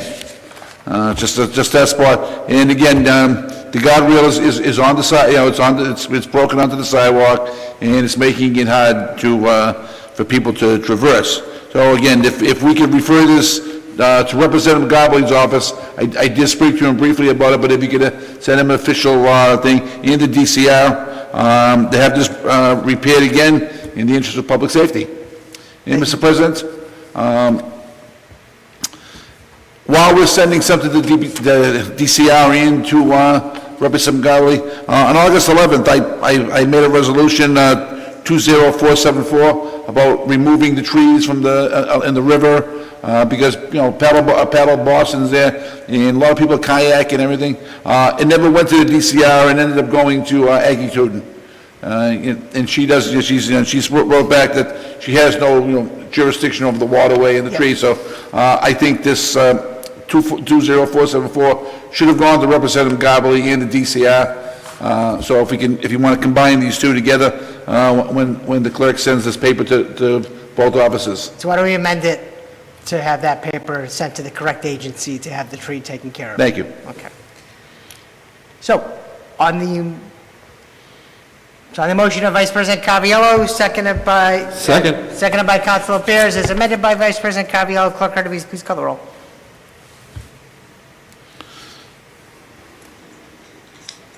Councilor Bears. Yes. Vice President Caraviallo. Yes? Councilor Knight. Yes. Councilor Marks. Yes. Councilor Morell. Yes. Councilor Scarpelli. Yes. President Falco. Yes, 7 in the affirmative, 0 in the negative, the motion passes. 20-533, offered by Vice President Caraviallo, be it resolved that the Medford City Council have the school department have the 2 collection bins at the Andrews School emptied as soon as possible in the interest of public health. Thank you, Mr. President.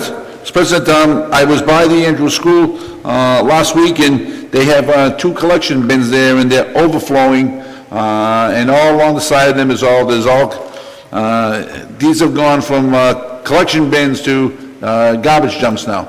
There's furniture there, there's car seats, I think they've kind of gone a different way, and I know we did receive communication from the mayor's office about something I offered last year about ordinances for the collection bins. So I'm glad to see the motion that I made last year is going to, but again, this is at the school, it looks horrible when you drive by there. There's all rubbish all between all of them, and there's rodents that are going in and out of there. So if we could have that taken care of, I'd appreciate it. Thank you, Vice President Caraviallo. Councilor Knight. Mr. President, I second the motion. Okay. Any questions from the council? Any questions in general? No. Okay, on the motion of Vice President Caraviallo, seconded by Councilor Knight, Clerk Hurtubise, please call the roll. Councilor Bears. Yes. Vice President Caraviallo. Yes. Thank you. Councilor Knight. Yes? Councilor Marks. Yes. Councilor Morell. Yes. Councilor Scarpelli. Yes. President Falco. Yes, 7 in the affirmative, 0 in the negative, the motion passes. 20-534, offered by Councilor Bears, whereas the new Ball Square MBTA Green Line is designed as a walkable transit station for the South Medford neighborhood, and whereas pedestrian safety and infrastructure conditions require improvements to support the transit-oriented mixed-use development and multimodal reality of the new station, now therefore be it resolved by the Medford City Council that the representatives of the Office of Community Development Board, Green Line Extension Project, Building Commissioner, and South Medford residents together meet with the City Council and Committee of the Whole to discuss a district plan for the Ball Square, Boston Avenue corridor. Councilor Bears. Thank you, Mr. President. So as we're aware, the Green Line Extension project is well underway, nearing completion, hopefully next year if all targets are met. The stations in Medford, the Ball Square station is actually mostly in Medford, and of course the Hillside, the Tufts station, I believe, Medford Tufts is what it's called. They are walkable stations. There is not parking designated for those stations, so they are designed to be walked to and use other modes of transportation like buses and bikes. The intent of this resolution is, after speaking to some folks in the area and also some developments with development in the area, really taking a hard look at making a district plan for the region along Boston Ave near Ball Square. Obviously, Somerville has just gone through a major rezoning that's going to significantly affect traffic into Medford. So the proposal here is that we would meet in committee of the whole to discuss a district plan that would include transportation improvements, zoning, all the things that would need to go into really updating what we do in that area. One part of the Green Line extension is that around these walkable stations, the MBTA is really supposed to work with the local authorities, with the municipality, to make significant improvements around the stations. I think we want to do that as part of a coherent plan, addressing concerns of neighbors as well as addressing, kind of some of the new opportunities we might have around growth, around development, around improving the area. So again, that's the intent here, meet in committee of the whole with representatives who have a stake in this, and I move approval. Thank you, Councilor Bears. On the motion, any questions? Oh, we have a question. Oh, we actually, let's see, Laurel Ruma. Okay. Thank you so much. Please ask that the resolution be changed to include the station stops of Medford Tufts. Medford does have 2 Green Line stations here in Medford, which is a fantastic part of the Green Line extension. Ball Square in South Medford, and then Medford Tufts at College and Boston Avenue. What we know about this project is that people will come from at least a mile radius to the station, and again, because there's no parking at the train station, people will be walking and riding bikes. So just like to make sure the resolution actually includes both of the train stations. Thank you. Thank you. Oh, one last thing. Yes. We're on budget and on time All to right. have the trains running by December 2021. So we're a year away. Almost there. Awesome. Thank you, Laurel, and I'd be happy to amend the paper to add Medford Tufts Station and to look at all the way down to Boston Ave to the Medford Tufts Station. So you want to amend it? You Yeah. wanna amend it? Okay. So. Yes, let's see, Councilor Knight. Can we invite Tufts University to the meeting as well? Yes. Given the circumstances, yeah, that makes sense.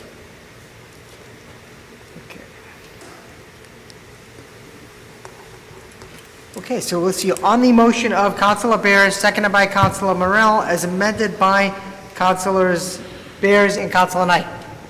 On that motion, Clerk Hurtubise, please call the roll. Councilor Bears. Yes. Vice President Caraviallo. Yes. Councilor Knight. Yes. Councilor Marks. Yes. Councilor Morell. Yes. Councilor Scarpelli. Yes. President Falco. Yes, 7 in the affirmative, 0 in the negative, the motion passes. 20-535, offered by Councilor Bears, be it resolved that President Falco meet with the Board of Health to define what public health metrics will be used to determine the ability of the council to meet in council chambers, or if the council must meet in a virtual setting, and how often they will be considered. Be it further resolved that President Falco meet with the Board of Health to define what conditions and public health measures will be used to determine whether members of the public can attend meetings in council chambers. Be it further resolved that President Falco and the Board of Health work with the city solicitor to ensure compliance with state law regulations and emergency orders. Councilor Bears. Thank you, Mr. President. Yeah, I think this issue has come up a lot from a lot of folks, including myself.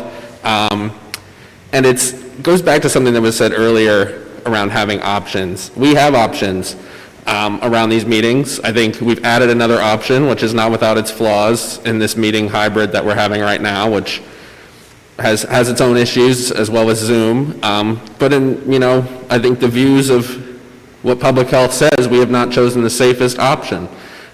We have not chosen the option to meet virtually, not meet in person, which would be the safest option. So I'd like to have some public health metrics and guidance around this beyond just, let's meet in the chamber. We can't have the public here. We can't have any of our guests here.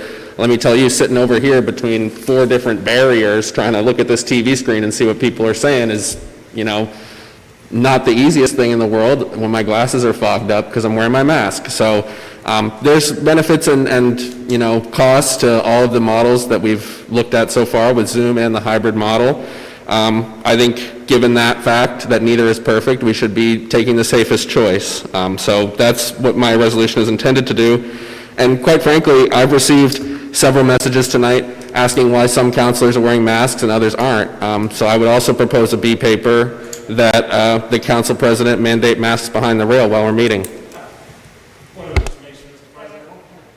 Okay,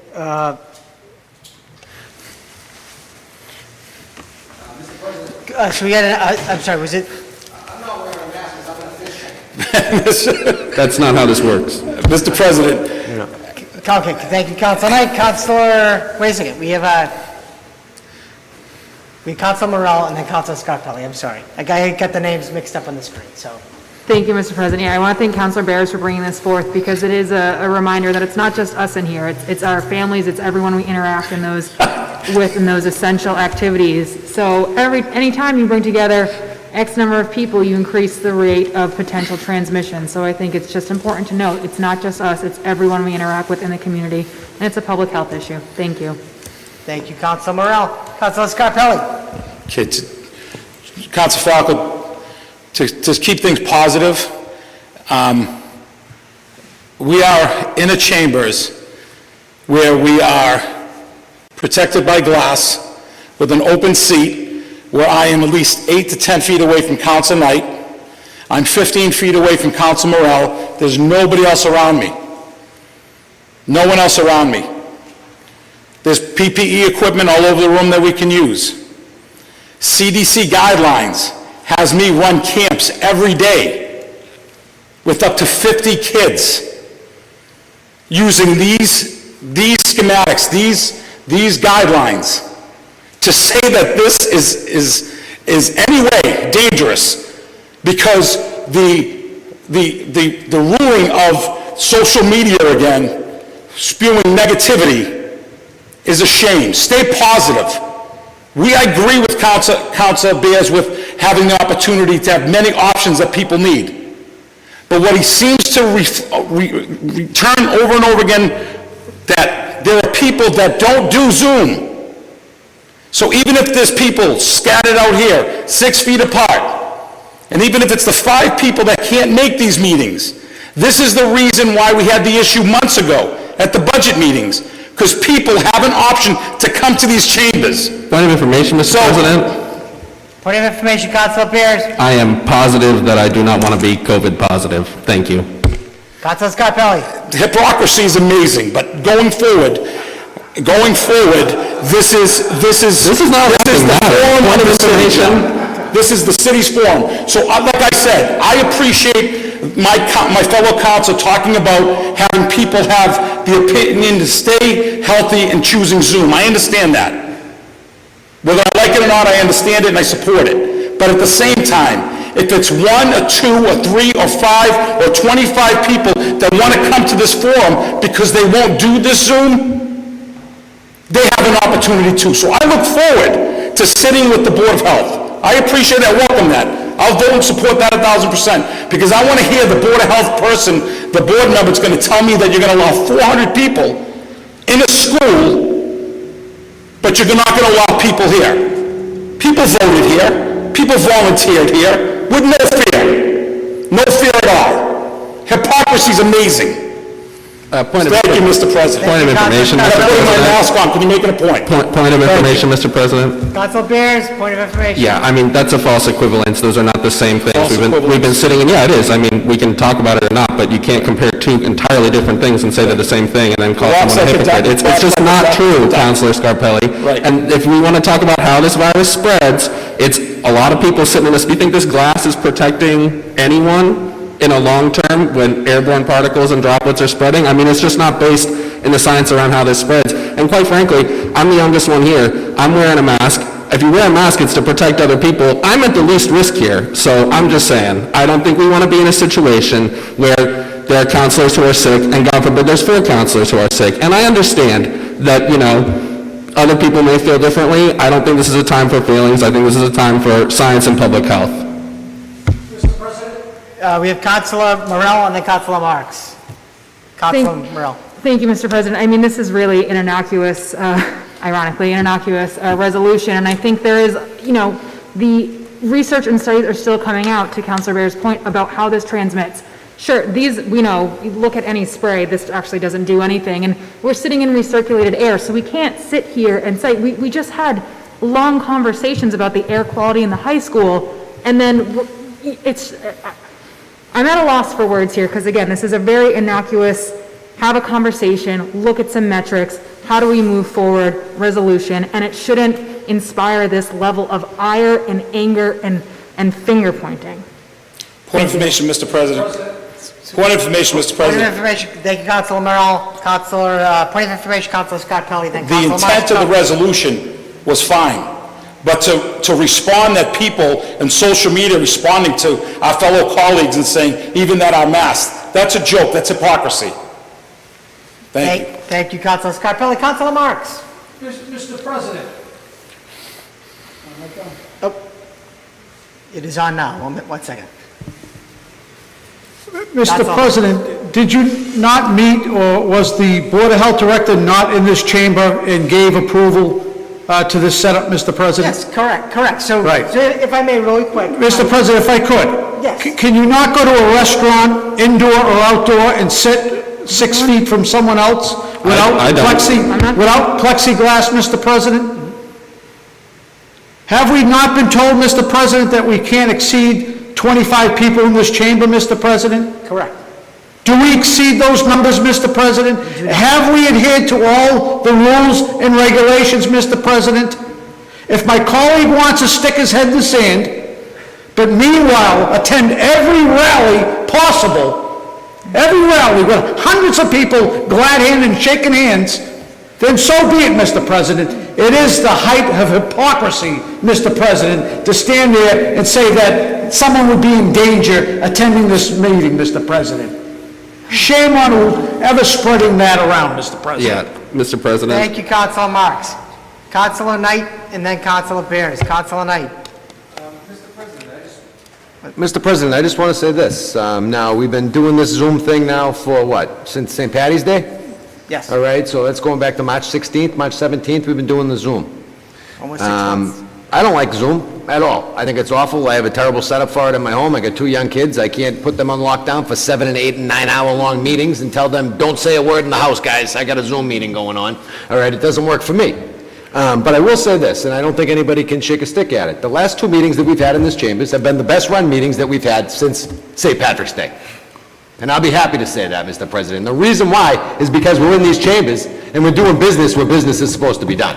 And that's why, when the governor issued his executive order, bodies public were exempt. Thank you, Councilor Knight. So just to let everyone know, before we, Councilor Bears.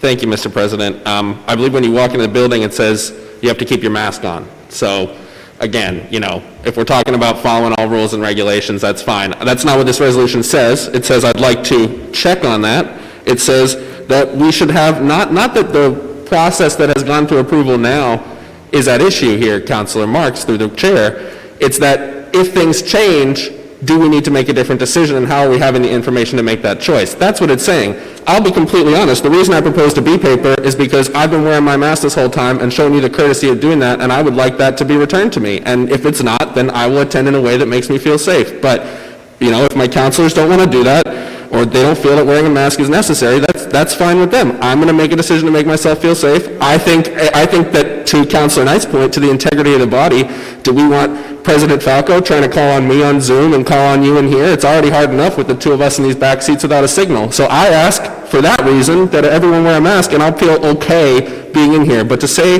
that it's not everywhere we go, I don't go to restaurants well, then maybe we should meet on Zoom. Then maybe we should meet on Zoom. I don't know what to say, Councilor Marks. I can understand it. I think the public can understand it, so. Councilor Bears has the floor. Thank you, Mr. President. And again, I would ask that my colleagues respect the courtesy and the rules of the building and wear their masks. And if they don't, then we'll have to make the choices we make. And I guarantee you, it won't be as an effectively run meeting if some of the council in here and some of the council is not. So that's why I proposed the B paper. And quite frankly, I'm disappointed. Okay, thank you, Councilor Bears. We have Councilor Morell.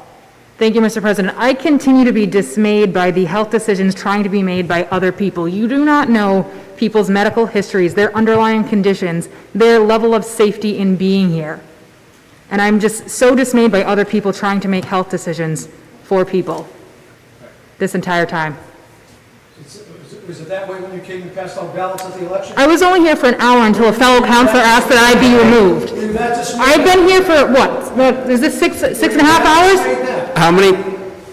There's people in line. Point of information, Because Mr. those President. people cannot be, no, because there is no safe option. There is a safe option Hypocrite. for these council Hypocrite. meetings. There is a safe option for these council meetings. Hypocrite. There's not a safe option. information. There's not another option for people to vote. Yeah. And I stand by my decision. You stand by all you To want. protect democracy. Thank you. And you also endorsed candidates and you were passing out ballots. Point of information, Mr. President. That's enough, okay? That's enough. Yeah. Okay. Mr. President. Point of information. Listen, we've debated this, I think everyone's had 3 times by now, okay, so. The So what I will Secretary of say- State. What I will say is this, and I'll be the final word on this, and that is that I have met with, gone back and forth over the phone with Marion O'Connor, with Kimberly Scanlon, and we're doing everything that we should be doing, okay? I have made sure of that, okay? So, you know, what I will be doing though, and I'll tell you this much, is I will be meeting with them again, because, maybe we'll have a committee of the whole about it. That's what we need to do. But I mean, I have spent a ton of time going back and forth with each of the department heads, making sure that plexiglass goes up, making sure that everybody's seated in the right spot, working with Patrick Gordon to do all the technology piece. This has not been an easy task, but if I go back at the past meetings, everybody was, pretty much on board with getting back in chambers.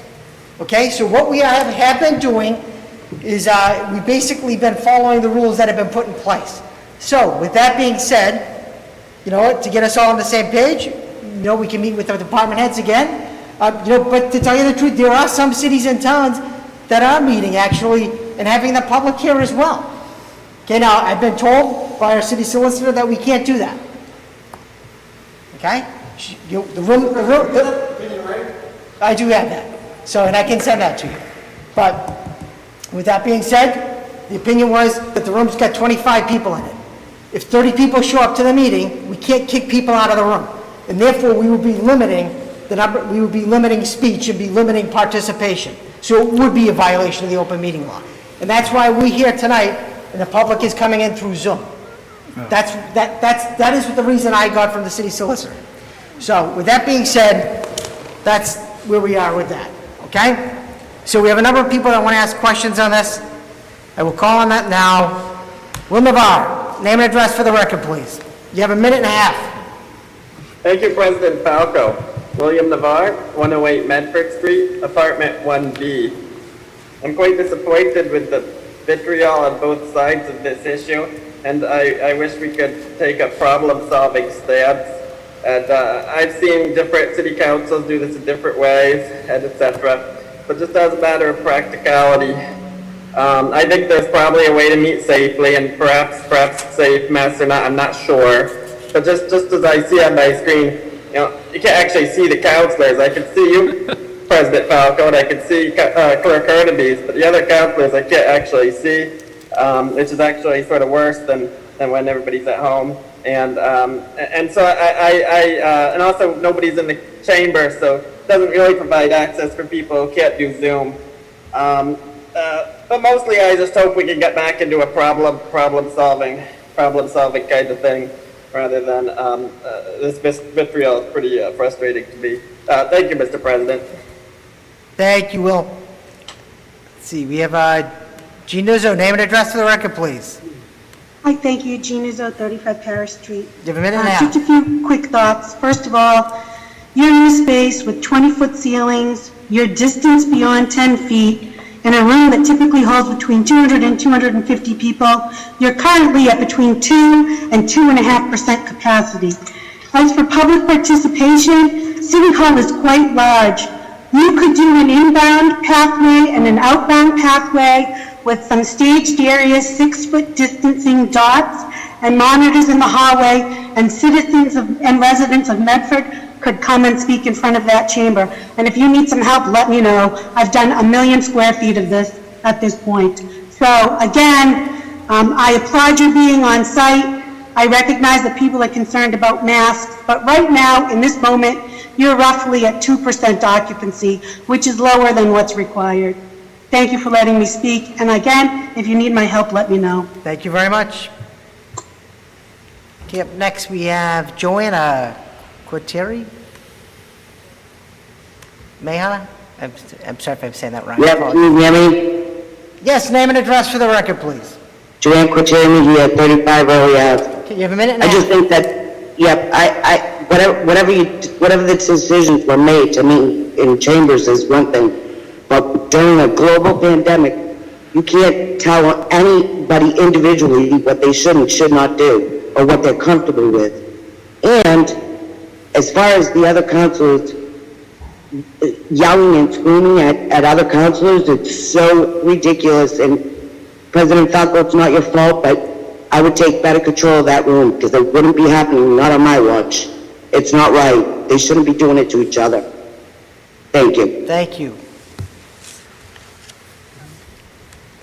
Okay, Rick Capraro, name and address for the record, please.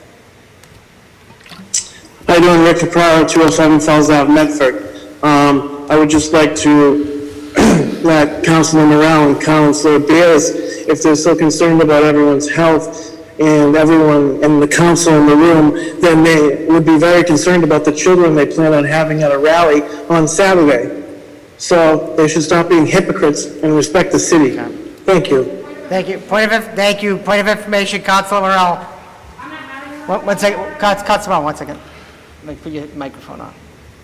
Through the chair, I'm not having a rally on Saturday. Just want to make that clear. Thank you. Thank you, Councilor Morrell. Let's see, we have Laurel Ruma. Laurel, name and address for the record, Laurel. Oops, sorry. Trying to unmute you. Laurel Ruma, 149 Berget Avenue.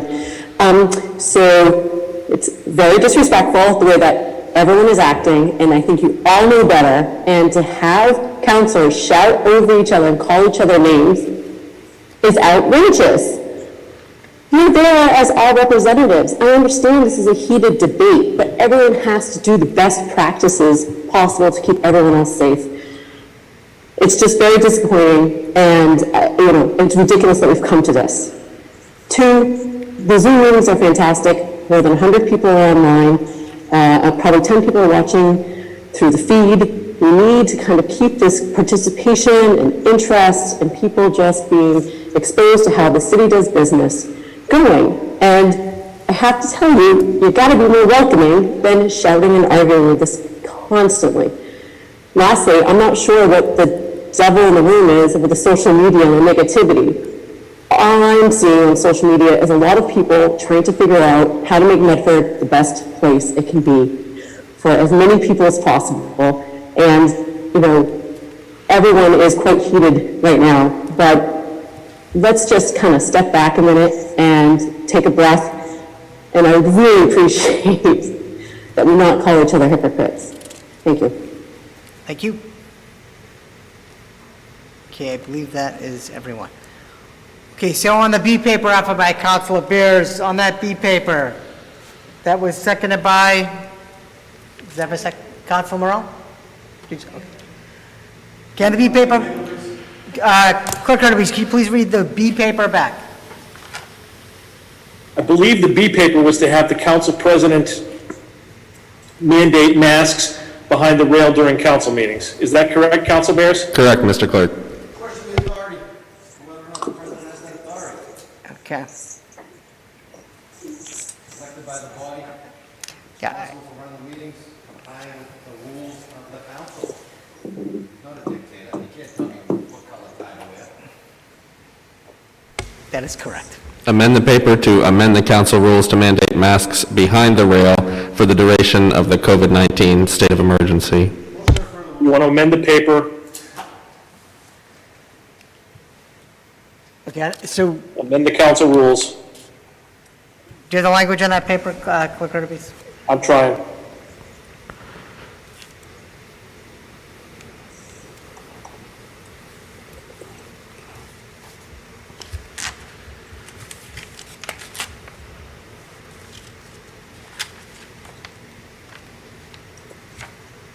All right, let me read this back. So the B paper is to amend the council rules to mandate masks behind the rail during council meetings for the duration of the COVID-19 emergency. Yes, as issued by Governor Baker. What was the last part? The COVID-19 state of emergency as issued by Governor Baker. Do you have that, Clerk Hurtubise? Got it. Okay, so this, Councilor Beers made a motion, and Councilor Knight has asked that that be moved to the Rules Subcommittee, where that can be discussed. Because to be honest with you, Councilor Beers, I don't even know if I have the authority to do that. I mean that. I can't tell. So So I think it probably needs to be discussed. So on the motion of Council Knight to move that to the Rules Subcommittee, was there a second there? Seconded by Council Scarpelli. Clerk Hurtubise, please call the roll. This is to move it to the Rules Subcommittee? Yes. Council Bears? Yes. Vice President Caraviallo? Vice President Caraviallo? That was a yes. Okay. Council Knight? No. I can't hear Council Knight either. He said no. Okay, Council Knight said no? Correct. Council Marks? No. Council Morell? Yes. Council Scarpelli? No. I can't hear Council Scarpelli. He said no. President Falco? Yes, that's 4 in the affirmative, 3 in the negative. It has been moved, the B paper has been moved to the Rules Subcommittee. On the main motion offered by Councilor Bears, and that was seconded by, was there a second on that? Second. Seconded by Councilor Morell. Clerk Hurtubise, please call the roll. On the main paper, Council Bears? Yes. Vice President Caraviallo? Yes. Vice President Caraviallo? Yes. Council Knight? No.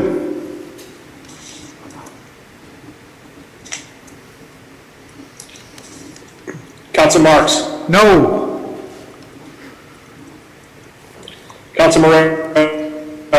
Yes. Council Scarpelli? No.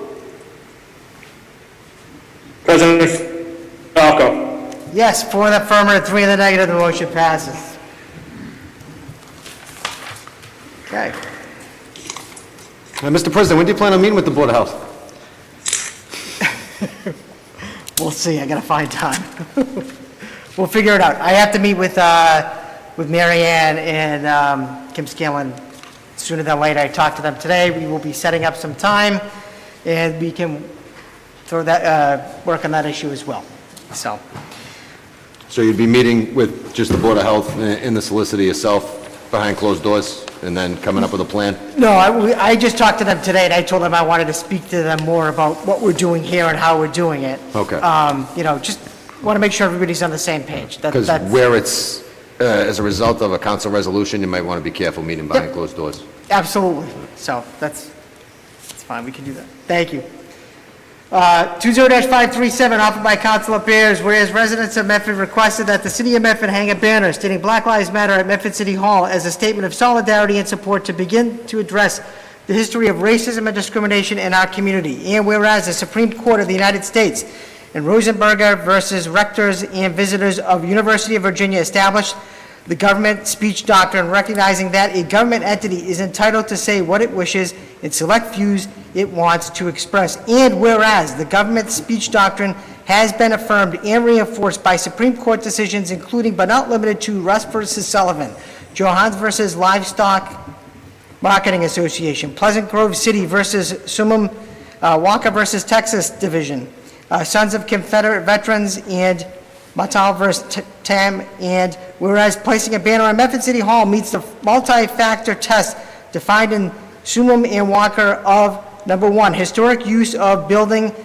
including banners to convey government messages. 2, the public's close identification of messages and signage placed on Medford City Hall with the city government. And 3, the city of Medford's maintenance of effective control over the messages conveyed. And whereas in 2018, the U.S. District Court for the District of Massachusetts in Shurtleff versus the City of Boston denied the request for injunction of a plaintiff requesting the flying of a specific flag on Boston City Hall using the government speech doctrine and multi-factor test defined in Sumum and Walker. And whereas in 2019, the U.S. Court of Appeals for the First Circuit affirmed the decision of District Court of Shurtleff with a 3-judge panel deciding unanimously to reject the plaintiff's appeal. Now therefore, be it resolved that the Medford City Council, that the city administration provide a summary explanation of the opinion regarding banners on Medford City Hall and how it is possible that such an opinion can ignore the U.S. Constitution's government speech doctrine as decided and affirmed by decades of precedent of the Supreme Court of the United States. Councilor Beers, so this same resolution has been offered 2 weeks in a row. So under council rules, I have to rule this out of order because it has been 2 weeks in a row. This is verbatim, the same exact resolution as a prior meeting. Now, with that being said, the matter basically has already been disposed of because I was ruled out of order in the previous week. Or there was a doubting of the chair. But with that being said, what I did do today is I made a phone call to Chief of Staff Rodriguez, and he was busy all day meeting, so I did have a conversation with the mayor regarding this very issue. So what I wanted to let you know is during our conversation, what she said is the response is on the way, and that the council should receive it within the next few days. She also went on to say that the administration is also working on a policy with regard to banners. There's no timeline on that, but there is a policy that they are working on. But she said that we will be getting a response, because we haven't received an official response, but we will be getting that in the next few days, okay? Thank you, Mr. President. Thank you. 20-53, offered by Council Morel. Can I ask why this is taking a month to get an opinion? When, I mean, what's... Coronavirus. Mr. President, the paper's out of order. Yeah. Yeah, the paper's out of order. The paper's out of order. I do not know why the administration's taking as long as it's taking, but that is what I was told, and I wanted to pass that information on to my Thank you, council but colleagues. I think a month is... I would agree, but, 20-53, offered by Council Morel, be it resolved that the Medford City Council requests that a representative from the administration provide an update on COVID-19 metrics for Medford and any policy changes related to the pandemic at each forthcoming regular city council meeting so long as deemed necessary to city operations. Councilor Morel. Give me 1 second. Councilor Morel. Thank you, Mr. President. Yeah, this is pretty self-explanatory. I've had a few residents reach out about this. I know I have the dashboard. The dashboard is beautiful, but it does seem like there's a real opportunity at city council meetings to hear from the administration just a brief update about perhaps any changes, any different metrics, or how things are impacting things, because I know we have, it's seemingly every day that state unveils some new color map and what it means, and, the goalposts keep on moving and changing, so I think it would just be an opportune thing to have a representative from the administration just explain kind of where we are and any necessary updates. So I move approval. Thank you. Second. On the motion of Councilor Morel, seconded by Councilor Beers, Councilor Knight. From an operational standpoint, if through the author of the amendment, so is this for like a standing COVID-19 update at every single council meeting by someone from the administration? I mean, I'm just concerned about posting, we've talked about suspension of the rules, we've talked about how we're not bringing items under suspension of the rules. We have posting requirements through the open meeting law, so would this be like a standing invitation? Is it the first meeting of every month? Is it whenever the administration feels fit, or is this going to be one of those things where every month we say, okay, is anybody here from the administration that wants to come and give us an update on Corona? Okay, no, all right, moving on. Yeah, I mean, I have the same question procedurally. My intention was just to get a response from the administration first and then understand how it might be introduced by them if it's something they're willing to do. I understand procedurally it's something strange, but it's strange times. Mr. President, point of information. Point of information, Councilor Beers. It could be a weekly communication from the mayor that ends up on the agenda, something like that. I'm interested to hear what the administration has to say. It could be that says one or two, could it be like a report from Marion O'Connor? I would ideally, putting this to the administration, seeing how they would like to deliver it via communications from the mayor, communications from the administration. That could be added if they see fit, if it's something they agree to. Okay. So it wouldn't be that they're necessarily appearing before the council or on the agenda. The request would be that they give us a weekly report as to the status. I mean, my intention would be to have someone to actually speak from the administration, because there is stuff online, there is stuff already in report form, and this would just be kind of, anything that's worth addressing that week, that needs to be addressed that week. Under council purview or just in general? I see it in general as this being, we have X number of people on the call right now, it just being that these are well attended, and as opposed to having to hunt stuff down on the website and try to parse out data, just getting an update to say, okay, here's our numbers and here's how it impacts anything, or maybe it doesn't, or maybe there's not an update that week. Maybe it's not possible procedurally, but I think it's information that's being asked for in the community, and this is a vehicle to provide it.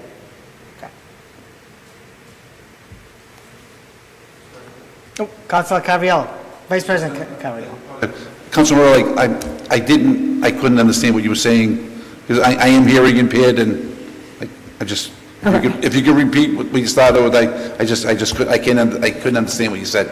Sure, yeah, I'm just hoping, because we do have the dashboard and there are numbers there, but sometimes it's a certain amount of parsing out and trying to understand, looking at one screen, then seeing what the state metrics say and how we're supposed to behave based on those numbers. And if we could get an update directly from the administration as far as our metrics, and if it's changing any policies that week. But I do understand it's procedurally, as far as being introduced as an agenda item, it's a little bit tricky, so my intention is just to deliver this to administration and get a response from them as far as how they might, if they would be interested in delivering such a thing and how they might want to deliver it, whether it's communications from the mayor or something like that. But I do think there is a benefit to having a representative from the administration, when possible, to briefly address this. So would this be on like a weekly basis or a monthly basis? I mean, weekly would be nice, but I think I'd be happy to amend the paper to have the, administration at a frequency they deem necessary.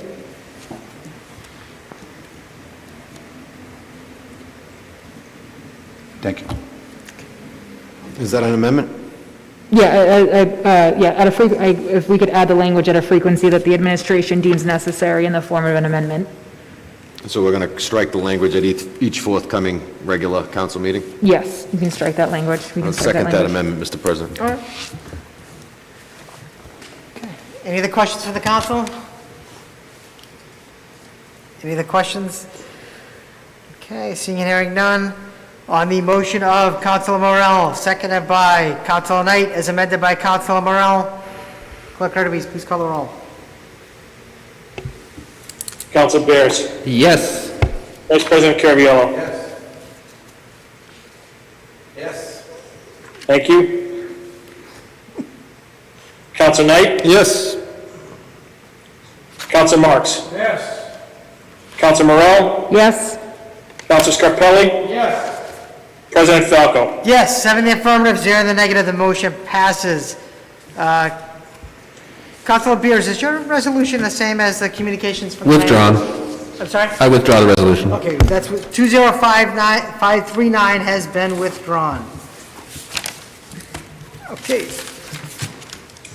Communications from the mayor. 20-541, September 3rd, 2020, via electronic delivery to the Honorable President and members of the Medford City Council, City Hall, Medford, Massachusetts, 02155, regarding the proposed ordinance historic district. Dear Mr. President and members of the City Council, I respectfully request and recommend that your honorable body approve the following amendments to the City of Medford revised ordinances entitled Historic District Commission, Article 3, Section 48 through 51, as described below.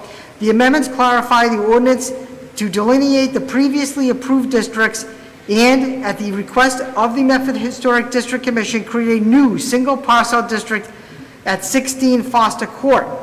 By way of background, Section 48-51A presently states, under the authority of Mass General MGLA C40, Section 3, there is a hereby established a Hillside Avenue Historic District and Marm Simmons Historic District, bounded as respectively shown on the map entitled Historic Avenue Historic District and Marm Simmons Historic District, which are on file in the city clerk's office and made part of this article by reference. Pursuant to Mass General Law, Chapter 40C, Section 3, the attached report and request has been transmitted to the Community Development Board for their concurrent review. The matter is scheduled to be taken up by the Community Development Board on September 16, 2020. Thank you for your kind attention to this matter. Sincerely, Brianna Longo Kern, Mayor. Mr. President, motion to refer to a committee of the whole for a presentation by the Historic District Commission, the owner of the property, before the City Council. On the motion of Councilor Knight to refer to Committee of the Whole for a presentation from the owner of the property, is that? Yes, Okay. well, from the Historic District Commission, I think would be the I'm ones that sorry. are imposing this, presenting this. So the Historic District Commission can present it, we'll have the owner of the property there, as well as a representative from the mayor's office, Mr. President. Today I had the opportunity to speak with Mayor Longo on a number of issues, and this topic came up, and she suggested that we meet in the Committee of the Whole, and she'll have a representative from her staff available to sit down with us and go over the paper, as well as representatives from the Historic District Commission there. Okay. Mr. President? On the motion of Councilor Knight, seconded by Councilor Scarpelli, we have Councilor Morell, I believe, had her hand up. Yep, Councilor Morell, and then Councilor Beers. So the motion was to refer to Committee of the Whole, seconded by Councilor Scarpelli, Councilor Morell.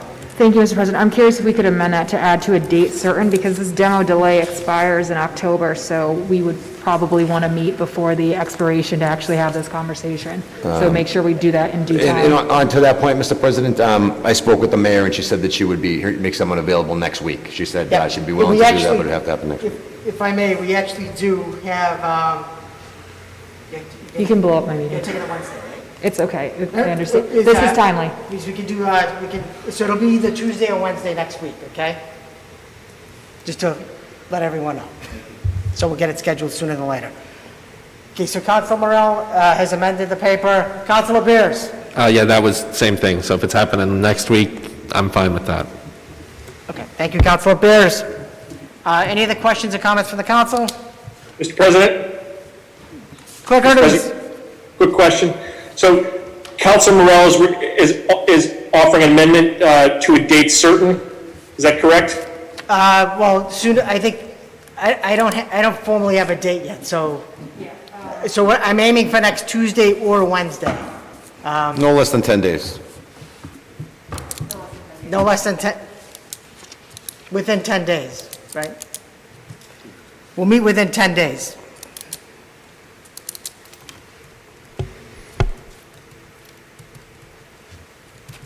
Okay.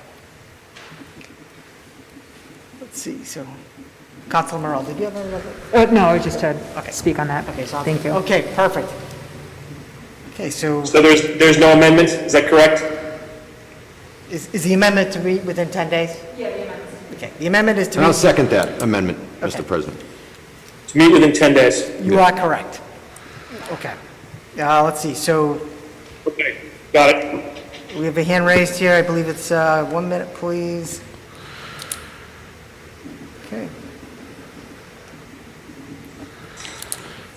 Chris Bader, name and address. Yes, I just want to read, this is Chris Bader. I'm the head of the Historic District Commission. I cannot mute myself. No, we can hear you. Okay, I just want to make sure, this is, we're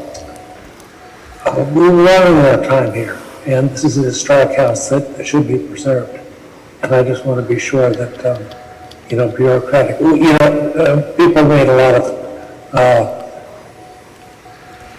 comments about, how slow everything moves with historic district commissions and the historical commission and so on, but this is exactly the same thing. Okay. Okay, thank you, Chris. Okay. Okay, any other questions? Okay, hearing and seeing none. Oh, I'm sorry, we got Jean Nuzzo has her hand up. Jean, I'm unmuting you now. Jean, name and address for the record, please.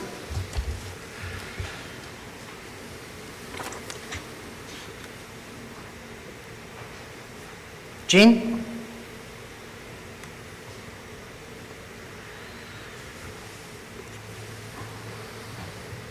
Okay, I don't see Jean.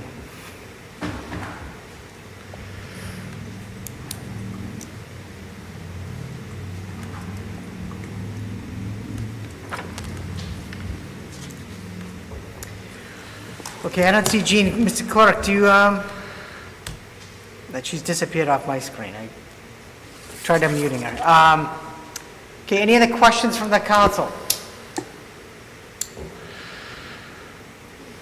I think I just unmuted Gene. Okay. Jean, name and address for the record, please.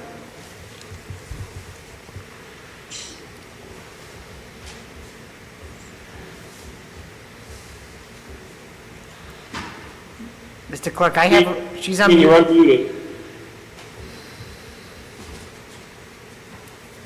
Jean? All right. Okay. Bueller? Okay. Okay. So it seems like Jean's not with us, or I think there's a technology issue, but she's been unmuted, but we cannot communicate with her, so. On the motion of, let's see, on the motion of Councilor Knight to refer this to committee of the whole, seconded by Councilor Scarpelli, as amended by Councilor Morell. Clerk Urbanez, please call the roll.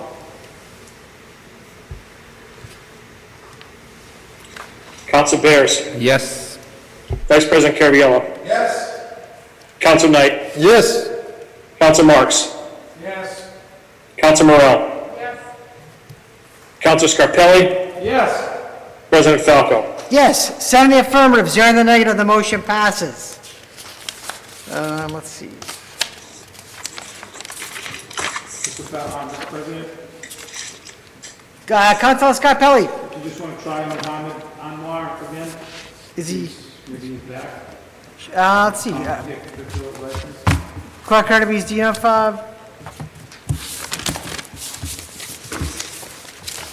let's see.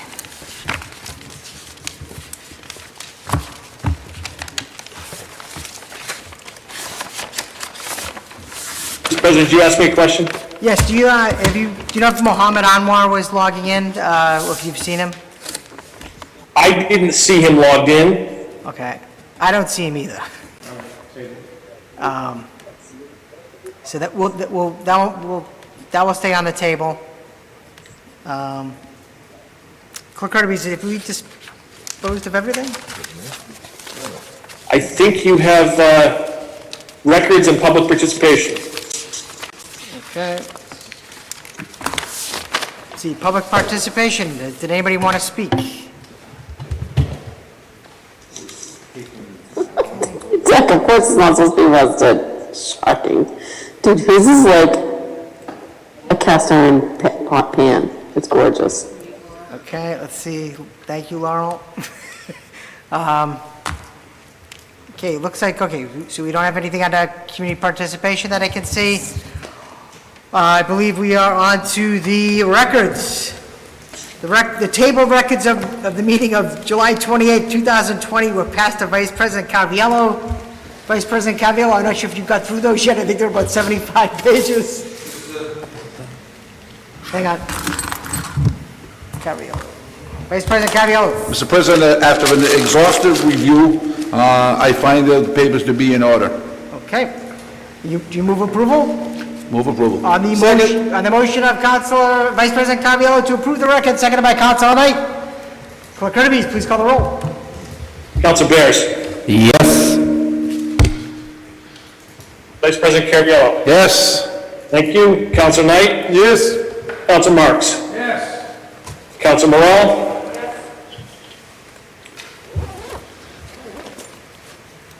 I think that was a yes. Yeah, that was a yes. Thanks. Council Scarpelli. Yes. President Falco. Yes, 7 in the affirmative, 0 in the negative, the motion passes. The records of the meeting of August 25th, 2020 were passed to Councilor Knight. Councilor Knight, how did you find those? Motion records? table. Motion to table. On the motion of Councilor Knight to table the records, Clerk Urbanez, please call the roll. Is there a second on the motion to table? Seconded by Councilor Bears. Thank you. Council Bears. Yes. Vice President Caraviallo. Yes. Council Knight. Yes.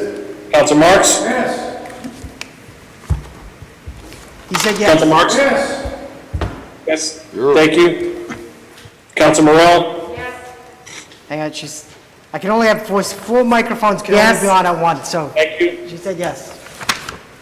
Council Scarpelli. Yes. President Falco. Yes, 7 in the affirmative, 0 in the negative. The records from the 25th of August have been tabled. Mr. President? Councilor Marks. Mr. President, several months back, I put on the agenda that we asked that a crosswalk be painted at the intersection of Everett Street and Salem Street. Can we please get an update from DPW or the Traffic Commission regarding the crosswalk at Everett and Salem? Okay.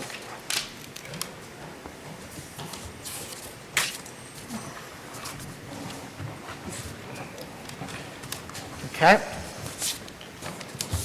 Anything else? Nope. Okay. Is there a motion? Motion to adjourn. On the motion of Council Beers to adjourn the meeting, seconded by Vice President Caraviallo. Clerk Kirby, please call the roll. Council Bears. Yes. Vice President Caraviallo.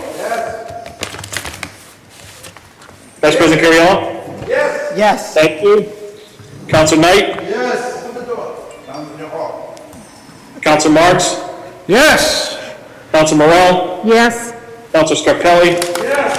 President Falco. Yes, 7 in the affirmative, 0 in the negative. The motion passes, and the meeting is adjourned. Thank you, everyone, for... President, would it be important to announce tomorrow's committee of the whole being canceled at this point in time? Yes, and tomorrow's committee, the whole meeting has been canceled. We resolved everything tonight. So that's been canceled. Thank you, everyone, for tuning in tonight. Stay safe, stay healthy. Thank you. Meeting adjourned.